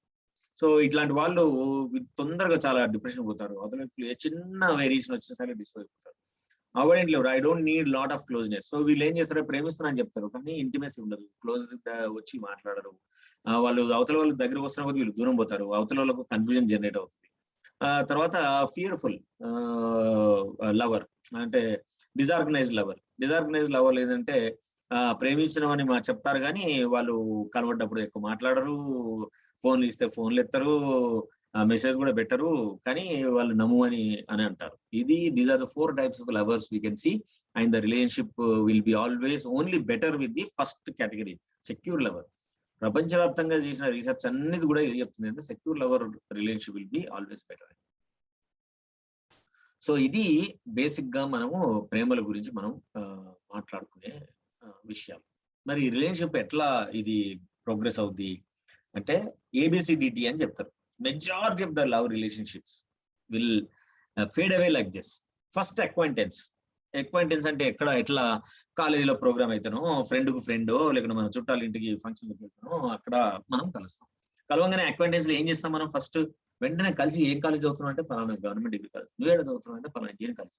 ఓ అవునా, అరే మన కాలేజీలో దూరం ఉన్నాయి కానీ మళ్ళీ మనం కలుసుకోవచ్చు, ఎట్లా, నీ ఫోన్ నెంబర్ ఏంటి? ఫస్ట్ మాట్లాడుకునేది 2 నిమిషాలు మాట్లాడడం చేసింది phone number exchange. Next email ID ఉంటే లింక్డ్ఇన్, లేదంటే ఇన్స్టా, లేదు FB ID. వెంటనే విత్ ఇన్ సెకండ్ టైంలోనే వాళ్ళు పోతారు, ఫేస్బుక్ నుంచి రిక్వెస్ట్ పంపిస్తే వాళ్ళు యాక్సెప్ట్ చేసి అండ్ రిలేషన్షిప్ అట్లా అక్వైంటెన్స్ జనరేట్ అవుతుంది. నెక్స్ట్ స్టేజ్ ఏంటి? Build the relationship. How you build the relationship? somehow you try to make some time to send the good wishes to the other person, or make some time and drop into the same place. ఒకటే place లో ఉంటే కనుక ఏదో విషయంలో exhibition జరిగినప్పుడు, లేకుంటే పెళ్లిళ్ళు జరిగినప్పుడు, లేదా ఫంక్షన్లు అయినప్పుడు, లేదా టెంపుల్స్ పోయినప్పుడు మళ్ళీ try to talk and then share certain things, important things in our life. Then other person feels that this person is very very important because that is the reason he is sharing most important issues అని అబ్బాయిని కూడా అట్లే అమ్మాయి.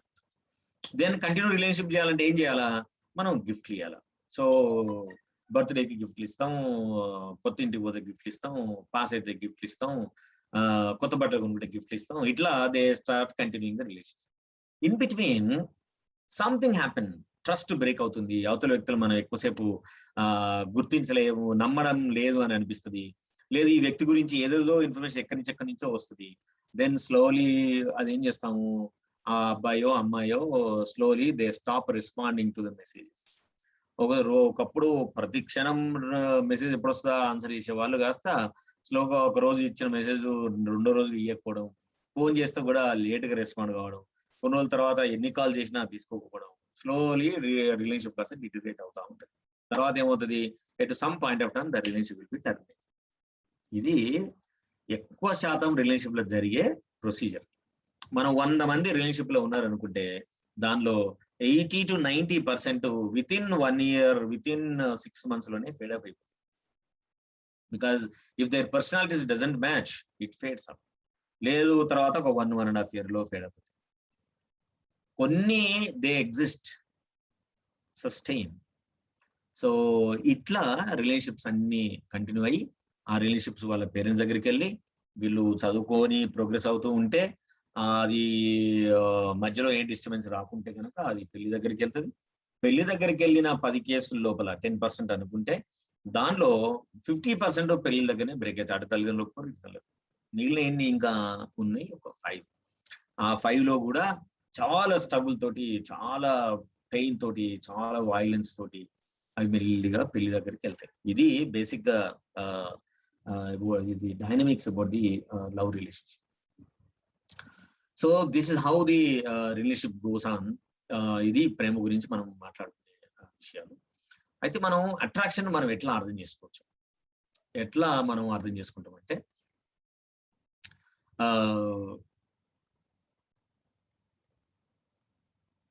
Attraction without closeness is more like a crush or infatuation, and you are attracted to someone అంటే ఎట్లా మనం attract అవుతామో మనం అసెస్ చేసుకోవాలి. మనము సెక్సువల్ గా అపోజిట్ సెక్స్ కాబట్టి మనం అట్రాక్ట్ అవుతున్నామా, స్టైల్ గా అట్రాక్ట్ అవుతున్నామా, లేదా ఇంకే విషయాలకు మనం అట్రాక్ట్ అవుతున్నాం అని తెలుసుకోవడం. Attraction is a common genetical code between a girl and boy. అది ఫస్ట్ మనం అర్థం చేసుకోవాల్సింది. సో దాంట్లో కొన్ని ఫీచర్స్ మనం బాగా అర్థం చేసుకోవాలి. ఈ అట్రాక్షన్ అయ్యి ఉన్న రిలేషన్షిప్ ని పేరెంట్స్ ఒప్పుకోరు కాబట్టి మనం ఏం చేస్తాం, అది ఎవరికి కనబడకుండా దాచిపెట్టుకోవాలని ప్రయత్నం చేస్తాం. కానీ చిత్రం ఏంటంటే అందరికి అర్థమవుతుంది. నీకే అర్థం కాదు ఏంది ఇది, అందరు గమనిస్తున్నారు, అందరికి తెలిసిపోయింది ఈ సంగతి అని. We start live with our friends, fathers and parents. ఇది ఫ్రెండ్స్ అందరికి మనం అబద్ధాలు చెప్తా ఉంటాం. ఈ రిలేషన్షిప్ అందరికి తెలుస్తుంది. ఎవరన్నా ఒకరు ధైర్యం చేసి అడుగుతారు, లేదు చే అట్లా ఎవరు చెప్పారు నీకు, నీకు ఏం బాగానే అర్థమైంది నీకు, లేదు లేదు ఆయనకి నాకు ఏం సంబంధం లేదు, ఆమెకు నాకు ఏం సంబంధం లేదు అని చెప్తారు. బట్ ఇన్సైడ్ ఏం చెప్తుంది మన బ్రెయిన్, ఎట్లయినా చదవాలి, ఎక్కడైనా మాట్లాడాలా, ఏదో సందు చూసుకొని చేయాలని ఆలోచన చేస్తాం. అండ్ దీని వల్ల ఫోకస్ ఎక్కువ ఆ రిలేషన్షిప్ చేయడం వలన మనకు అప్పటి నుంచి ఉన్న ఫ్రెండ్స్ అందరితో కూడా మనం డిస్కనెక్ట్ అయిపోయి వాళ్ళతో మాట్లాడడం కూడా మానేస్తాం. అండ్ ఇంకొక భయమైన కారణం ఏమి కనిపిస్తుంది అంటే, ఈ రిలేషన్షిప్ అల్టిమేట్ మన జీవితంలో ఇక దీన్ని మించిన రిలేషన్షిప్ లేదనిపిస్తుంది. అండ్ చాటింగ్ కూడా సెక్స్ చాట్ చేస్తాం, రొమాంటిక్ వర్డ్స్ ని ఎక్స్చేంజ్ చేస్తూ ఉంటాం. అండ్ ఎవరైనా చేసినా కూడా ఎందుకు వచ్చిందేమో చీచి నేను అట్లా చేయను.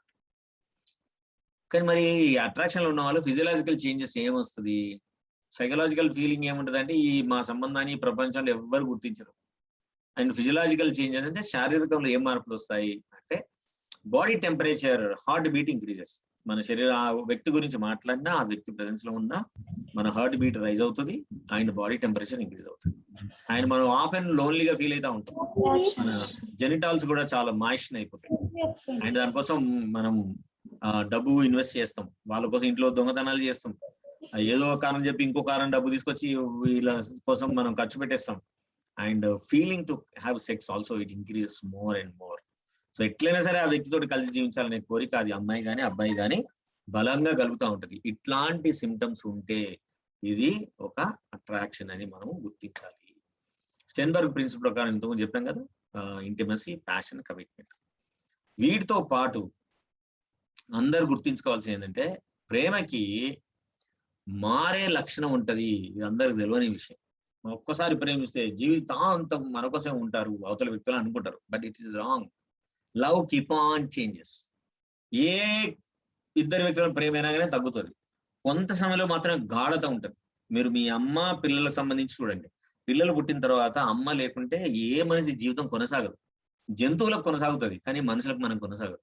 మనం ప్రపంచంలో పుట్టినప్పుడు చాలా పారాసైట్ గా పుడతాం. మనం ఒకరి నర్చరింగ్ లేకుండా, ఇంకొకరి సహాయం లేకుండా మనం పెరగడం అనేది చాలా ఇంపాసిబుల్ టాస్క్. కాబట్టి అమ్మలు వాళ్ళ పాలిస్తారు, స్నానాలు పోస్తారు, మీకు అనుగనుగురా మీకు ఎన్ని పనులు కావాలో అవన్నీ చేసి పెడతారు.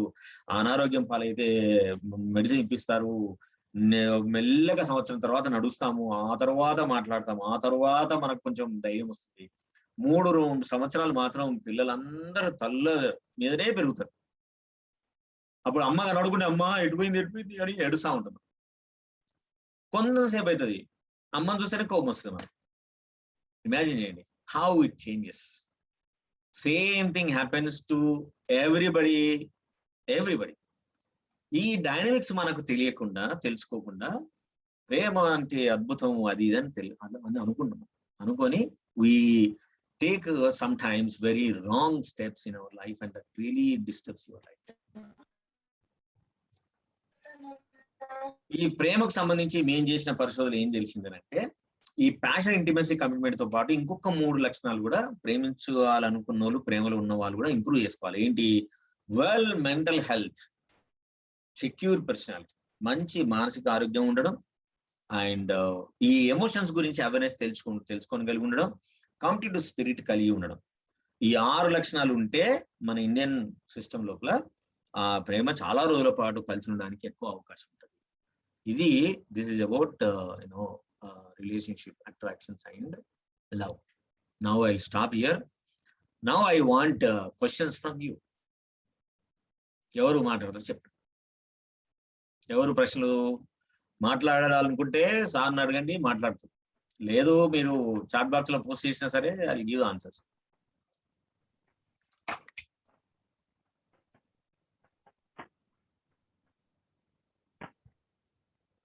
చెప్పండి, క్వశ్చన్స్ ప్లీజ్. మీరు సార్ చెప్పిన కంటెంట్ మీద అయినా పర్వాలేదు, లేక మీకున్న సమస్యలు, సపోజ్ సెల్ ఫోన్ అడిక్షన్ కానీ ఇంకే రకంగా కానీ ఇంకేమైనా సమస్యలు ఉంటే కూడా మాట్లాడండి. మనము ఈ ప్రోగ్రామ్ ఉద్దేశం ఏంటంటే మీకున్న సమస్యను దూరం చేయడం.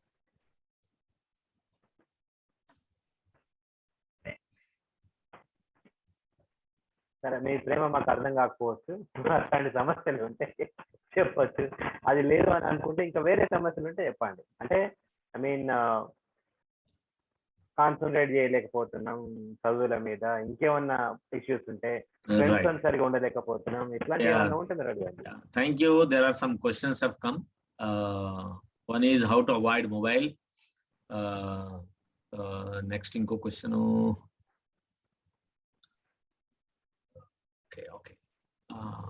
How to overcome, cannot consider study, how to overcome addiction, how to overcome stress. ఇలాగా ప్రేమించ సార్ ఈ ఏజ్ లో లవ్ చేయడం కరెక్టా కాదా? ఈ తప్పొప్పుల సమస్య కాదు తల్లి. ఫస్ట్ మనం అర్థం చేసుకోవాల్సింది ఏంటంటే, ఏదైనా ఒక ప్రేమ, ఒక అమ్మాయి అబ్బాయి మధ్య ప్రేమ డెఫినెట్ గా అది అట్రాక్షన్ తోటే స్టార్ట్ అవుతుంది. ఓకే, అండ్ ముందు అందరూ ఫ్రెండ్స్ అనే అనుకుంటాం. ఫ్రెండ్స్ గా దాదాపుగా కనీసమైన ఒక 5-6 ఏళ్ళ జర్నీ తర్వాత మీ మధ్య ఈ ఆపోజిట్ సెక్స్ అట్రాక్షన్ కనుక కలిగితే, బై ద టైమ్ ఒక 17-18 years లో ప్రేమ కలిగింది అనుకున్నాం. ఒక 6-7 సంవత్సరాలు ఫ్రెండ్స్ గా ఉన్నారు అంటే 23. తర్వాత you thought that is not just friendship but we're in love each other. It's great. మళ్ళీ ఇంకా ఒక 4-5 సంవత్సరాలు అంటే మీ వయసు 25-26 సంవత్సరాలు వచ్చేంత వరకు కనుక ఇట్లే నిలబడగలిగితే, then you can claim that yes this is really helpful emotion, మనం దీన్ని ప్రొటెక్ట్ చేయాలని అనుకోవాలి. అలా కాకుండా మనం 15 రోజుల్లోనే ఓరు పట్ల ఒకరికి ఆసక్తి పెరిగి 2 నెలలు కాగానే ఐ లవ్ యూ అని చెప్పుకొని అంటే that is not going to stand. అది డెఫినెట్ గా ఇద్దరు వ్యక్తుల్ని, కుటుంబాన్ని కూడా అది పనిష్ చేస్తుంది, హర్ట్ చేస్తుంది. దానికి ఆ లక్షణం ఉంటుంది. ఇట్ ఈస్ వెరీ టాక్సిక్ ఆ రిలేషన్షిప్స్. కాబట్టి first you try to be friends అయిన తర్వాత ఒక 6-7 సంవత్సరాల తర్వాత నిజంగానే ఇద్దరికి అలాంటి ఫీలింగ్ జనరేట్ అయినాయి అంటే okay, you can be in the relationship. 24-25 అయిన తర్వాత మీరు నిర్ణయం తీసుకుని అనుకోండి. ప్రేమ ఇప్పుడు మనకున్న ప్రాబ్లం ఏంటి, ఎందుకు సమస్యలు వస్తున్నాయంటే, ప్రేమించుకున్న వాళ్ళు గ్యారంటీగా పెళ్లి చేసుకోవాలని ఒక నిబంధన పెట్టేసుకున్నారు అందరూ. వాడు అబ్బాయి మంచోడు కానీ చెడ్డోడు కానీ, అమ్మాయి ఎట్లనే ఉండని, మనం ప్రేమించడం కాబట్టి పెళ్లి చేసుకోవాలని ఒక కంపల్సివ్ స్టేట్మెంట్ వల్ల మనకి ఎక్కువ సమస్యలు వస్తున్నాయి. కాబట్టి ప్రేమించుకున్న ప్రతి ప్రేమ పెళ్లిగా కన్వర్ట్ కాదు. ఎందుకంటే మనం చేసే జర్నీలో lot of disturbances will come. మనకే బాగా అనిపించకపోవచ్చు ఈ సంబంధం, అప్పుడు మనం విత్డ్రా అయ్యేందుకు ఆలోచిస్తాం. కాబట్టి ఫస్ట్ మనం గుర్తించుకోవాలి ఏంటంటే, ప్రేమించుకున్న వాళ్ళు ఎంత స్వేచ్ఛగా ప్రేమలోకి వచ్చారో అంతే స్వేచ్ఛగా ప్రేమలోంచి బయటకు పోవడానికి 100% హక్కు ఉన్నది అనేది నమ్మాలి. మనం అవతల వ్యక్తి మనోభావాలకి మనం రెస్పెక్ట్ ఇవ్వాలనే విషయాన్ని నమ్మాలి. అట్లా నమ్మినప్పుడు ప్రేమ ఎప్పుడు బర్డెన్ కాదు. మనం ఎప్పుడంటే అప్పుడు ప్రేమ అంటే ఏంటి, శారీరకంగా కలయిక కాదు. అది కూడా మనం ఒక విలువను పెట్టుకోవాలి. మనం ఈ వీటి కోసం మనం చేయటం లేదు అనేది విషయం కూడా మనం గుర్తించాలి. అట్లా గుర్తించగలిగితే ఈ ప్రేమలో ఎప్పుడు కూడా టాక్సిక్ కావు, ఎవరి జీవితాన్ని నష్టపెట్టవు, ఎవరి కుటుంబాలను నష్టం చేయవు, ఎవరి జీవితం ప్రోగ్రెస్ ని కూడా రాదు. కాబట్టి అట్లాంటి ఆలోచనల నుంచి మనం ఎదిగితే తప్పకుండా అది బెటర్ రిలేషన్షిప్ గా మారుతుంది. రోజుకి ఎన్ని కేసులు, దిశ కేసు అనుకోకుండా బికాస్ ఆఫ్ మై ఒక్క నిమిషం, రీసెంట్ కేసు మేము చూస్తుండగా స్వచ్ఛమైన ప్రేమ అని ఎలా తెలుసుకోవాలి? Exactly this is the right question. స్వచ్ఛమైన ప్రేమ తెలవాలి అని అంటే మనకి ముందు స్నేహం ఉండాలి. ఎందుకంటే స్నేహమే ప్రేమగా పరిణితి చెందుతుంది. డైరెక్ట్ ఎవరైనా వచ్చి జస్ట్ నువ్వు చూస్తే నువ్వు చాలా అందంగా ఉన్నావు అని, అబ్బాయినో అమ్మాయినో అని, నేను నిన్ను ప్రేమిస్తున్నాను అని ఫస్ట్ వచ్చి ప్రపోజల్, అది అసలు యాక్చువల్ గా that is not a helpful emotion. సినిమాలో చూపించిన రిలేషన్షిప్స్ అవన్నీ కూడా కమర్షియల్ ప్రేమలు. అవన్నీ మనం చూపించుకోవాల్సింది నిజంగానే ప్రేమించగావాలి అని అంటే ఆ వ్యక్తి ఏం తెలియకుండా, ఆ వ్యక్తి గుణగణాలు తెలియకుండా, ఓన్లీ అందమో బట్టలో చదువుల మార్కులో చూసి ఈ మనిషి నేను ప్రేమించాలని నిర్ణయం తీసుకొని కనుక చెబితే డెఫినెట్ గా that is not considered to be love. కాబట్టి ఎవరైనా వచ్చి మనకు ముఖం తెలియని వ్యక్తులు వచ్చి ఐ లవ్ యూ అంటే అది ప్రేమ కాదు. అది ఏంటి, మనకి అవతల వ్యక్తుల పట్ల ఒక ఆకర్షణ లేదు, సెక్స్ ఫీలింగ్ కలిగినట్టు. లవ్ ఎట్ ఫస్ట్ సైట్ అందరు మాట్లాడతారు. లవ్ ఎట్ ఫస్ట్ సైట్ కాదు, అది సెక్స్ ఎట్ ఫస్ట్ సైట్. చూడగానే సెక్సువల్ ఫీలింగ్ వస్తాయి. సెక్స్ ఫీలింగ్ రావడం దుర్మార్గం కాదు, నేరం కూడా కాదు. మనం మాట్లాడుకోం. మన సమాజం ఇంకా ఎవాల్వ్ కావాల్సిన అవసరం ఉంది. అదే నిజం.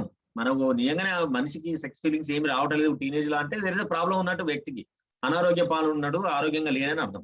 కాబట్టి అట్లాంటి సెక్స్ ఫీలింగ్ రాగానే మనం ఏదో నేరం చేసినట్టు, మనం ఏదో అన్యాయం అయిపోయినట్టు, మనం చెడ్డవాళ్ళం అయిపోయినట్టుగా మనం ఎప్పుడు భావించరాదు. అది ఆరోగ్యంగా పెరిగిన వ్యక్తులకు మాత్రమే టీనేజ్ వచ్చి ప్యూబర్టీ ఏజ్ దాటిన తర్వాత మనకు సెక్స్ కోరికలు వస్తాయి. That is very common. కాబట్టి దాని గురించి పెద్దగా ఆందోళన పడి చేయాల్సిన అవసరం లేదు. కాబట్టి మన ఇద్దరు వ్యక్తుల మధ్య ప్రేమను ఓన్లీ సెక్స్ ఫీలింగ్ మాత్రమే నిర్ణయించలేదు. కాబట్టి అట్లాంటి విషయాల గురించి మనం పదే పదే ఆలోచించుకొని డిస్టర్బ్ కాకుండా ఉండి, ఇద్దరు వ్యక్తుల మధ్య, ఒక అమ్మాయి అబ్బాయి మధ్య స్నేహం కూడా, అబ్బాయి అబ్బాయి మధ్య స్నేహం ఎట్లుంటుందో, అమ్మాయి అమ్మాయి మధ్య స్నేహం ఎట్లుంటుందో, ఈ ఇద్దరు వ్యక్తుల మధ్య కూడా అంతే స్నేహం ఉండడానికి 100% ఛాన్సెస్ ఉన్నాయి. చాలా మందికి స్నేహం ఉన్నారు. నాకు కూడా చాలా మంది ఉన్నారు అమ్మాయి స్నేహాలు. మేము చదువుకున్న కాలం నుంచి ఇప్పటికి కూడా ప్రొఫెషనల్ లో అయిన స్నేహాలు ఉన్నాయి. But we don't get that kind of feelings. కాబట్టి స్నేహం అనేది జెండర్లెస్. కాబట్టి మీరు అట్లాంటి స్నేహం చేసి కొన్ని సంవత్సరాల పాటు కలిసి ప్రయాణం చేసే కాలం లోపల ఎప్పుడన్నా జనరేట్ అయితే అయ్యి ఉండొచ్చు. There is no guarantee. అట్లాంటి స్నేహాలు, అట్లాంటి ప్రేమలు మాత్రం చాలా కాలం పాటు నిలబడతాయి. వాటినే కన్జ్యూమేట్ లవ్ అని మనం అనగలుగుతాం. Sir, I cannot, another question. Sir, I cannot concentrate on studies properly because of my mobile. I cannot avoid it. I'm stressed completely because of studies. Cannot go through enough sleep also because of overthinking. So I'm expecting you to some tips. Okay. ఇట్లా tips, వీటన్నిటికీ tips రావు better. Mathematics tips లాగా A+B whole square ఎట్లా గుర్తుంచుకోవాలని tip చెప్పినట్టు tip రాదు. కానీ appreciate that your question is very good. First మనం అర్థం చేసుకోవాలి ఏంటంటే, ఎందుకు నాకు ఈ యాంగ్జైటీ వస్తుంది, ఎందుకు నేను స్ట్రెస్ అవుతున్నాను. స్ట్రెస్ కావడానికి ప్రధాన కారణం ఏంటంటే, మనం అనుకున్నది మనం చేసేది రెండింటి మధ్య ఎప్పుడైతే ఎక్కువ గ్యాప్ ఉంటుందో అప్పుడు స్ట్రెస్ జనరేట్ అవుతుంది. కాబట్టి నీకు నువ్వు నిజాయితీగా నువ్వు మాట్లాడుకోవాలా. నేను ఏమనుకుంటున్నాను, నేను ఏం చేస్తున్నాను, ఈ అనుకోవడంలో ఎంతవరకు వాస్తవికత ఉంది. మనం ఎప్పుడైనా అన్రియలిస్టిక్ సిచ్యువేషన్ కి ఎంటర్ అయినప్పుడు మాత్రం స్ట్రెస్ జనరేట్ అవుతుంది. కాబట్టి నీ ఇంటెన్షన్స్ ని చాలా స్పష్టంగా నువ్వు పేపర్ మీద రాసుకొని, నేను అనుకున్నది ఏంటి, నేను చేస్తున్నది ఏంటి, వీటి మధ్య వ్యత్యాసం ఎందుకు. వ్యత్యాసం ఎక్కువ ఉంది చేస్తున్న దానికి అనుకున్న దానికి, చేస్తున్నది అనుకున్న దాన్ని రీచ్ కాలేదు అంటే అన్రియలిస్టిక్ అది. కాబట్టి అప్పుడు ఏం చేయాలా, మనం అనుకున్న స్థాయిని తగ్గించి మనం చేస్తున్నదే మన లక్ష్యంగా పెట్టుకుంటే ఆటోమేటిక్ గా స్ట్రెస్ లెవెల్స్ తగ్గిపోతాయి. తగ్గిపోయినప్పుడు ఏమవుతుంది, మీరు ఇంకా సమర్థవంతంగా మీరు పని చేయగలుగుతారు. మీరు వేగం పెరిగింది అనుకోండి, వేగం పెరిగిన తర్వాత మళ్ళీ కావాలంటే మీరు అనుకున్న లక్ష్యాన్ని కొంచెం పెంచుకోండి. లక్ష్యం అంటే అందరు ఏమనుకుంటారు, 95% పెట్టుకుంటే లక్ష్యం అనుకుంటారు. తప్పది. లక్ష్యం అంటే 90% పెట్టుకోవడం కాదు. లక్ష్యం అంటే మనకున్న ఎబిలిటీస్ ని చాలా వాస్తవిక దృక్పథంతో అర్థం చేసుకొని, అవి ఫినిష్ చేయడానికి కావాల్సిన శక్తియుక్తులు మనకి ఏమున్నాయో చూసుకొని, ఆ శక్తులని మన లక్ష్యాన్ని కలిపి పని చేయగలిగితే మనం రీచ్ అవుతామా లేదా అనే ఒక వాస్తవిక దృక్పథాన్ని ఎప్పుడైతే నేర్చుకుంటామో అది రియలిస్టిక్ గోల్ అని అంటున్నాం. That's good. How can a person withdraw from a relation after he gets to know that it has become toxic? Easy to know. మనకు అవతల వ్యక్తులు టాక్సిక్ అని తెలియగానే మనం ఆ వ్యక్తితో కూర్చోబెట్టి మాట్లాడాలి. ఏమని, I'm not interested in this relationship అనో, లేదా ఆ వ్యక్తికి సంబంధించిన భాష ఏ రకమైన భాష మాట్లాడితే బాగుంటుందో ఆ రకమైన భాష మాట్లాడడము, లేదా అది పోవటం లేదు, అవతల వ్యక్తి చాలా కంపల్సివ్ అవుతున్నాడు, నేను వదిలే సమస్య లేదు, ఇన్ని రోజులు చేస్తాను ఇప్పుడు వదిలేస్తావా అని బెదిరిస్తే కనుక తప్పకుండా వితౌట్ ఎనీ హెజిటేషన్ తీసుకెళ్లి మీ అమ్మ నాన్నల ముందు పెట్టాలి. I share one interesting case study.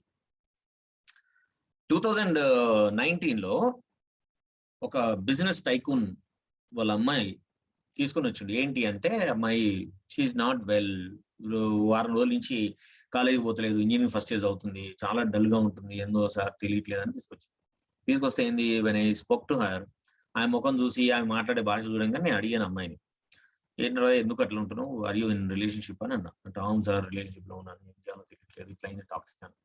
నేను చెప్పినా మీ అమ్మ నాన్నతో మాట్లాడదాం అని. మా అమ్మ నాన్న చంపేసి అమ్మో అని అన్నా. లేదు నువ్వు ఆలోచించుకొని రేపు రా అన్న. మళ్ళీ వచ్చారు. వచ్చిన తర్వాత నేను అది కన్విన్స్ చేసి చెప్పిన అమ్మాయికి, నువ్వు అబ్బాయిని కన్విన్స్ చేసి నువ్వు రిలేషన్షిప్ ఇష్టం లేదు బయటకు వస్తానంటే అబ్బాయి కంపల్సివ్ అవుతాడు. అప్పుడు ఏం చేస్తావు, నేను మళ్ళీ కన్విన్స్ కాడు, మళ్ళీ చేస్తా కన్విన్స్ కాడు, అప్పుడు ఏం చేస్తావు. ఈ అమ్మాయిల మీద జరిగే దాడులకు ప్రధాన కారణం ఇది కూడా వన్ ఆఫ్ ద రీజన్స్. కాబట్టి మీ అమ్మ నాన్నకు నేను ఎక్స్ప్లెయిన్ చేస్తా, మీ నాన్న అడ్వర్స్ గా రియాక్ట్ కాకుండా నేను చెప్తా అని చెప్పి వాళ్ళ నాన్నని పిలిచి చెప్తే వాళ్ళ నాన్న ఏం అడ్వర్స్ ఏం రియాక్ట్ కాలేదు. అవునా మా అమ్మాయి ప్రేమిస్తుందా, ఓకే దట్స్ కామన్ అవుతుంటాయి, ఓకే ఇప్పుడు ఏంటి అమ్మాయి వాళ్ళకి బయటికి రావాలనుకుంటే ఆ పిల్ల రానిస్తులే అంతేనా, నేను వాళ్ళ ఇంటికి పోయి మాట్లాడొస్తాను. తెల్లారి పోయిండు వాళ్ళ అమ్మ నాన్నతో మాట్లాడొచ్చేసిండు, కేసు సెటిల్ అయిపోయింది, అమ్మాయి ఫుల్ హ్యాపీ వాళ్ళ కాలేజ్. కానీ పిల్లలు అనుకున్నంత ఇదిగా తల్లిదండ్రులు ఉండరు. తల్లిదండ్రులు అంటే పిల్లలకు భయం ఉంటుంది ఈ విషయంలో, అగ్రీడ్. కానీ మీరు కష్టంలో ఉన్నారంటే 99.99% పేరెంట్స్ వాళ్ళ పిల్లల్ని ప్రొటెక్ట్ చేయడానికే ముందుకు వస్తారు. వాళ్ళ నాన్న ఇదే అన్నాడు, అరే సరే తప్పు చేసింది वो हमारी बेटी है, हमने तो कौन सेव करेगा उसको, ऐसा कोई बात ही नहीं साहब, हम है मेरा बेटी की मैं सेव करता हूँ, ऐसा कोई बात नहीं అన్నాడు. అందరి తల్లిదండ్రుల ఆలోచన కూడా ఇట్లా ఉంటుంది. కాబట్టి అట్లాంటి టాక్సిక్ రిలేషన్షిప్ లో వెళ్తున్నాం అని అంటే అయినప్పుడు వాళ్ళకి చెప్పి వాళ్ళు డిస్కంటిన్యూ కాకుంటే ఇమ్మీడియట్ గా మీరు మీ పేరెంట్స్ కి తీసుకెళ్ళండి, లేకుంటే అది అనవసరమైన పరిణామాలకు దారితీస్తుంది. How overcome stress, tell me some tips. Stress ఇదే బేట, స్ట్రెస్ అనేది first we need to understand that why we're getting stress. First tips కంటే ఎక్కువ మనని మనం అర్థం చేసుకోవాలి. That is the most important aspect. మన మన డిమాండ్స్ ఏంటి, మన స్కిల్స్ ఏంటి, మనం ఏ ఎఫర్ట్ పెడుతున్నాం, ఈ మూడిటి కోఆర్డినేషన్ సరిగ్గా ఉందా లేదా, అది కోఆర్డినేట్ చేసుకుంటే stress automatically you will come out. లేదు నిజంగానే నేను చేయాల్సిన పని ఉంది కానీ నాకు ఒత్తిడి అవుతుంది అంటే మన స్కిల్స్ పెంచుకోవాలని అర్థం. మన స్కిల్ ఎప్పుడైతే చేసే పనికి అనుగుణంగా ఉండదో అప్పుడు మనకు ఉద్యోగం బరువు అవుతుంది, డే టు డే లైఫ్ చాలా డిస్టర్బింగ్ అనిపిస్తుంది, చాలా ఇబ్బంది పెట్టేందుకు ఎక్కువ అవకాశం ఉంటుంది. కాబట్టి మీరు ఫస్ట్ మీ స్కిల్ సెట్ టెస్ట్ చేసుకోండి, మీ గోల్స్ టెస్ట్ చేసుకోండి. మనకు స్ట్రెస్ వస్తుందనంటే ఫస్ట్ అర్థం చేసుకోవాల్సింది ఏంటంటే మన చేసే పనికి మన స్కిల్స్ సరిపోవటం లేదు అని మనం అర్థం చేసుకోవాలి. అర్థం చేసుకుంటే యూ కెన్ గివ్ రోజు రెగ్యులర్ గా వాక్ చేయడం, ఒక గేమ్ ఆడడం most helpful thing you can. ఓకేనండి, thank you sir. Okay. So now it is 7:50 అవుతుంది. సో నాకు మళ్ళీ 8:15 8:30కి ఇంకో సెషన్ ఉంది, online session. So I stop here. So Srinivas, thank you very much for this opportunity. Thank you very much sir for sparing lot of time. మరి ఎంతో patient గా మరి పిల్లలకి అర్థమయ్యే రీతిలో, అంటే మీరు ఎలాగో చెప్తారు అది తెలుసు, కాకపోతే ఏంటంటే వాళ్ళు ఇంటరాక్షన్, ఇప్పుడు ప్రేమ అనే సబ్జెక్టు చాలా మంది విద్యార్థుల్లో అంటే పర్సనల్ గా పిల్లలు మాట్లాడుకుని ఉంటారు, స్కూల్ లైఫ్ లోనే మాట్లాడుకుని ఉంటారు. కాకపోతే అది ఓపెన్ గా మాట్లాడడానికి కొంత ఇబ్బంది ఉండొచ్చు. కాకపోతే మీరు ఇచ్చిన ఇన్పుట్స్ వాళ్ళు తప్పకుండా రైట్ డిసిషన్ తీసుకోవడానికి, వాళ్ళని వాళ్ళు రక్షించుకోవడానికి చాలా ఉపయోగపడుతుంది. ఈ సెషన్ నిజంగా ఉపయుక్తంగా ఉందని నేను అనుకుంటున్నాను. అండ్ ప్రత్యేకంగా మీకు ధన్యవాదాలు. ఎందుకు అని అంటే మరి సిద్దిపేట అంటే ప్రేమ, సిద్దిపేట బిడ్డ, సిద్దిపేట విద్యార్థులకు మీరు ఈ రకంగా ఫిజికల్ గా కలిసే పరిస్థితి లేనప్పుడు వర్చువల్ గా మన అందరం మీ యొక్క సర్వీసెస్ తీసుకున్నందుకు మేము చాలా సంతోషపడుతున్నాం. And we have our president Shashidhar garu, please respond. Shashidhar sir మీకు కోహోస్ట్ ఇచ్చాను, please respond. Sir good evening sir, Virender sir. Good evening sir. Sir hi Shashidhar, how are you? Sir fine, thank you sir. అయితే ఇప్పటిదాకా క్లాస్ ఉంటే నేను క్లాస్ అయిపోయిన తర్వాత వెంటనే join అయినా. So happy to see you with our Siddipet students. My pleasure sir. తర్వాత మన Siddipet district DIO madam Himabindu గారికి, తర్వాత ఈ ప్రోగ్రామ్ సక్సెస్ఫుల్ గా ఆర్గనైజ్ చేస్తున్నటువంటి మా లయన్స్ క్లబ్ ఆఫ్ స్ఫూర్తి Siddipet guiding line and pass district governor Mamidala Srinivas గారికి, తర్వాత ఈ కార్యక్రమంలో జాయిన్ అయినటువంటి మన స్టూడెంట్స్, తర్వాత వేరు కాలేజెస్ లో ఉన్నటువంటి మేనేజ్మెంట్స్, తర్వాత ఇతర లైన్ మిత్రులందరికీ నా యొక్క నమస్కారాలు. సో సార్ ఇచ్చినటువంటి ఇన్పుట్స్ ఈ టీనేజ్ లో ఉన్నటువంటి పిల్లలకి చాలా ఉపయోగకరంగా ఉంటాయి. సో పిల్లలు చాలా వరకు అర్థం చేసుకుంటారు. సో వీటిని గుర్తుపెట్టుకొని వాళ్ళు లైఫ్ లో సరైనటువంటి దిశలో మార్గనిర్దేశనం చేసుకుని వాళ్ళు సక్సెస్ వైపు చదువులు అన్ని రంగాల్లో రాణించి లాభపడతారనేటువంటి ఆశాభావాన్ని వ్యక్తం చేస్తూ, సో అందరికీ మరొకసారి నా యొక్క నమస్కారాలు తెలియజేస్తున్నాను. Thank you everyone. Thank you sir. Thank you Shashidhar garu. So sir మేము లాస్ట్ ఇయర్ నుంచి చాలా వరకు వర్చువల్ ప్రోగ్రామ్స్ చేస్తున్నాం. Health and Excellent. Education related issues చాలా చేసాం డ్యూరింగ్ పాండమిక్ టైమ్ లో కూడాను కిమ్స్ హాస్పిటల్ డాక్టర్స్ అని కంటిన్యూస్ గా ఏదో ఒకటి అంటే Nice, nice. హార్ట్ స్పెషాలిటీ కానీ ఇంకో రకరకాల స్పెషాలిటీస్ తీసుకుంటాం. And we have Ravikumar sir is with us, vice principal, former vice principal of government degree college, మన మిత్రులే. వారు కూడా ఈ కార్యక్రమంలో పార్టిసిపేట్ అవుతున్నందుకు వారికి అభినందనలు and welcome you sir. Now I request Satyanandam గారు, సెక్రటరీ లైన్స్ ఆఫ్ సిద్దిపేట నుంచి, to propose vote of thanks. ముందుగా మేడం గారికి, డిఓ మేడం గారికి ప్రత్యేకమైన కృతజ్ఞతలు మేడం. ఇంతసేపు మాతో ఉండి మరి పిల్లలందరిని ఆశీర్వదించినందుకు ప్రత్యేకమైన కృతజ్ఞతలు మేడం. నా ఓవర్ టు సత్యానందం గారు. Thank you sir. అందరికీ నమస్కారం. ఈరోజు ముఖ్య అతిథిగా ఇచ్చేసిన హిమబిందు గారు, మరియు బెస్ట్ స్పీకర్ అన్నగారు, వీరేందర్ అన్నగారు, మరియు లైన్ మామిడాల శ్రీనివాస్ గారు, మరియు లైన్ మిత్రులు, మరి ఇటు కార్యక్రమంలో పాల్గొన్న మిగతా మిత్రులందరికీ ప్రత్యేకమైన ధన్యవాదాలు. Thank you to all. So నిజానికి ఈ కార్యక్రమం విజయవంతమైంది అని భావిస్తూ, మరి పిల్లలకు చాలా రకమైనటువంటి ప్రశ్నలు ఉన్నాయి. మరి మరొకసారి మరి వారికి సమయము ఇంకా ఒకటేసారి తీసుకోవడం కష్టం కనుక వీరేందర్ గారి సమయం మళ్ళొకసారి తీసుకుందాం. మళ్ళొకసారి తీసుకొని మిగతా సమస్యల పట్ల మనం అవగాహన పెంచుకునే ప్రయత్నం చేద్దాం. Thank you everybody. With this we will conclude it. Okay. Have a nice Thank you, sir. evening, sir. Yeah. Thank you, sir. Okay. Namaste.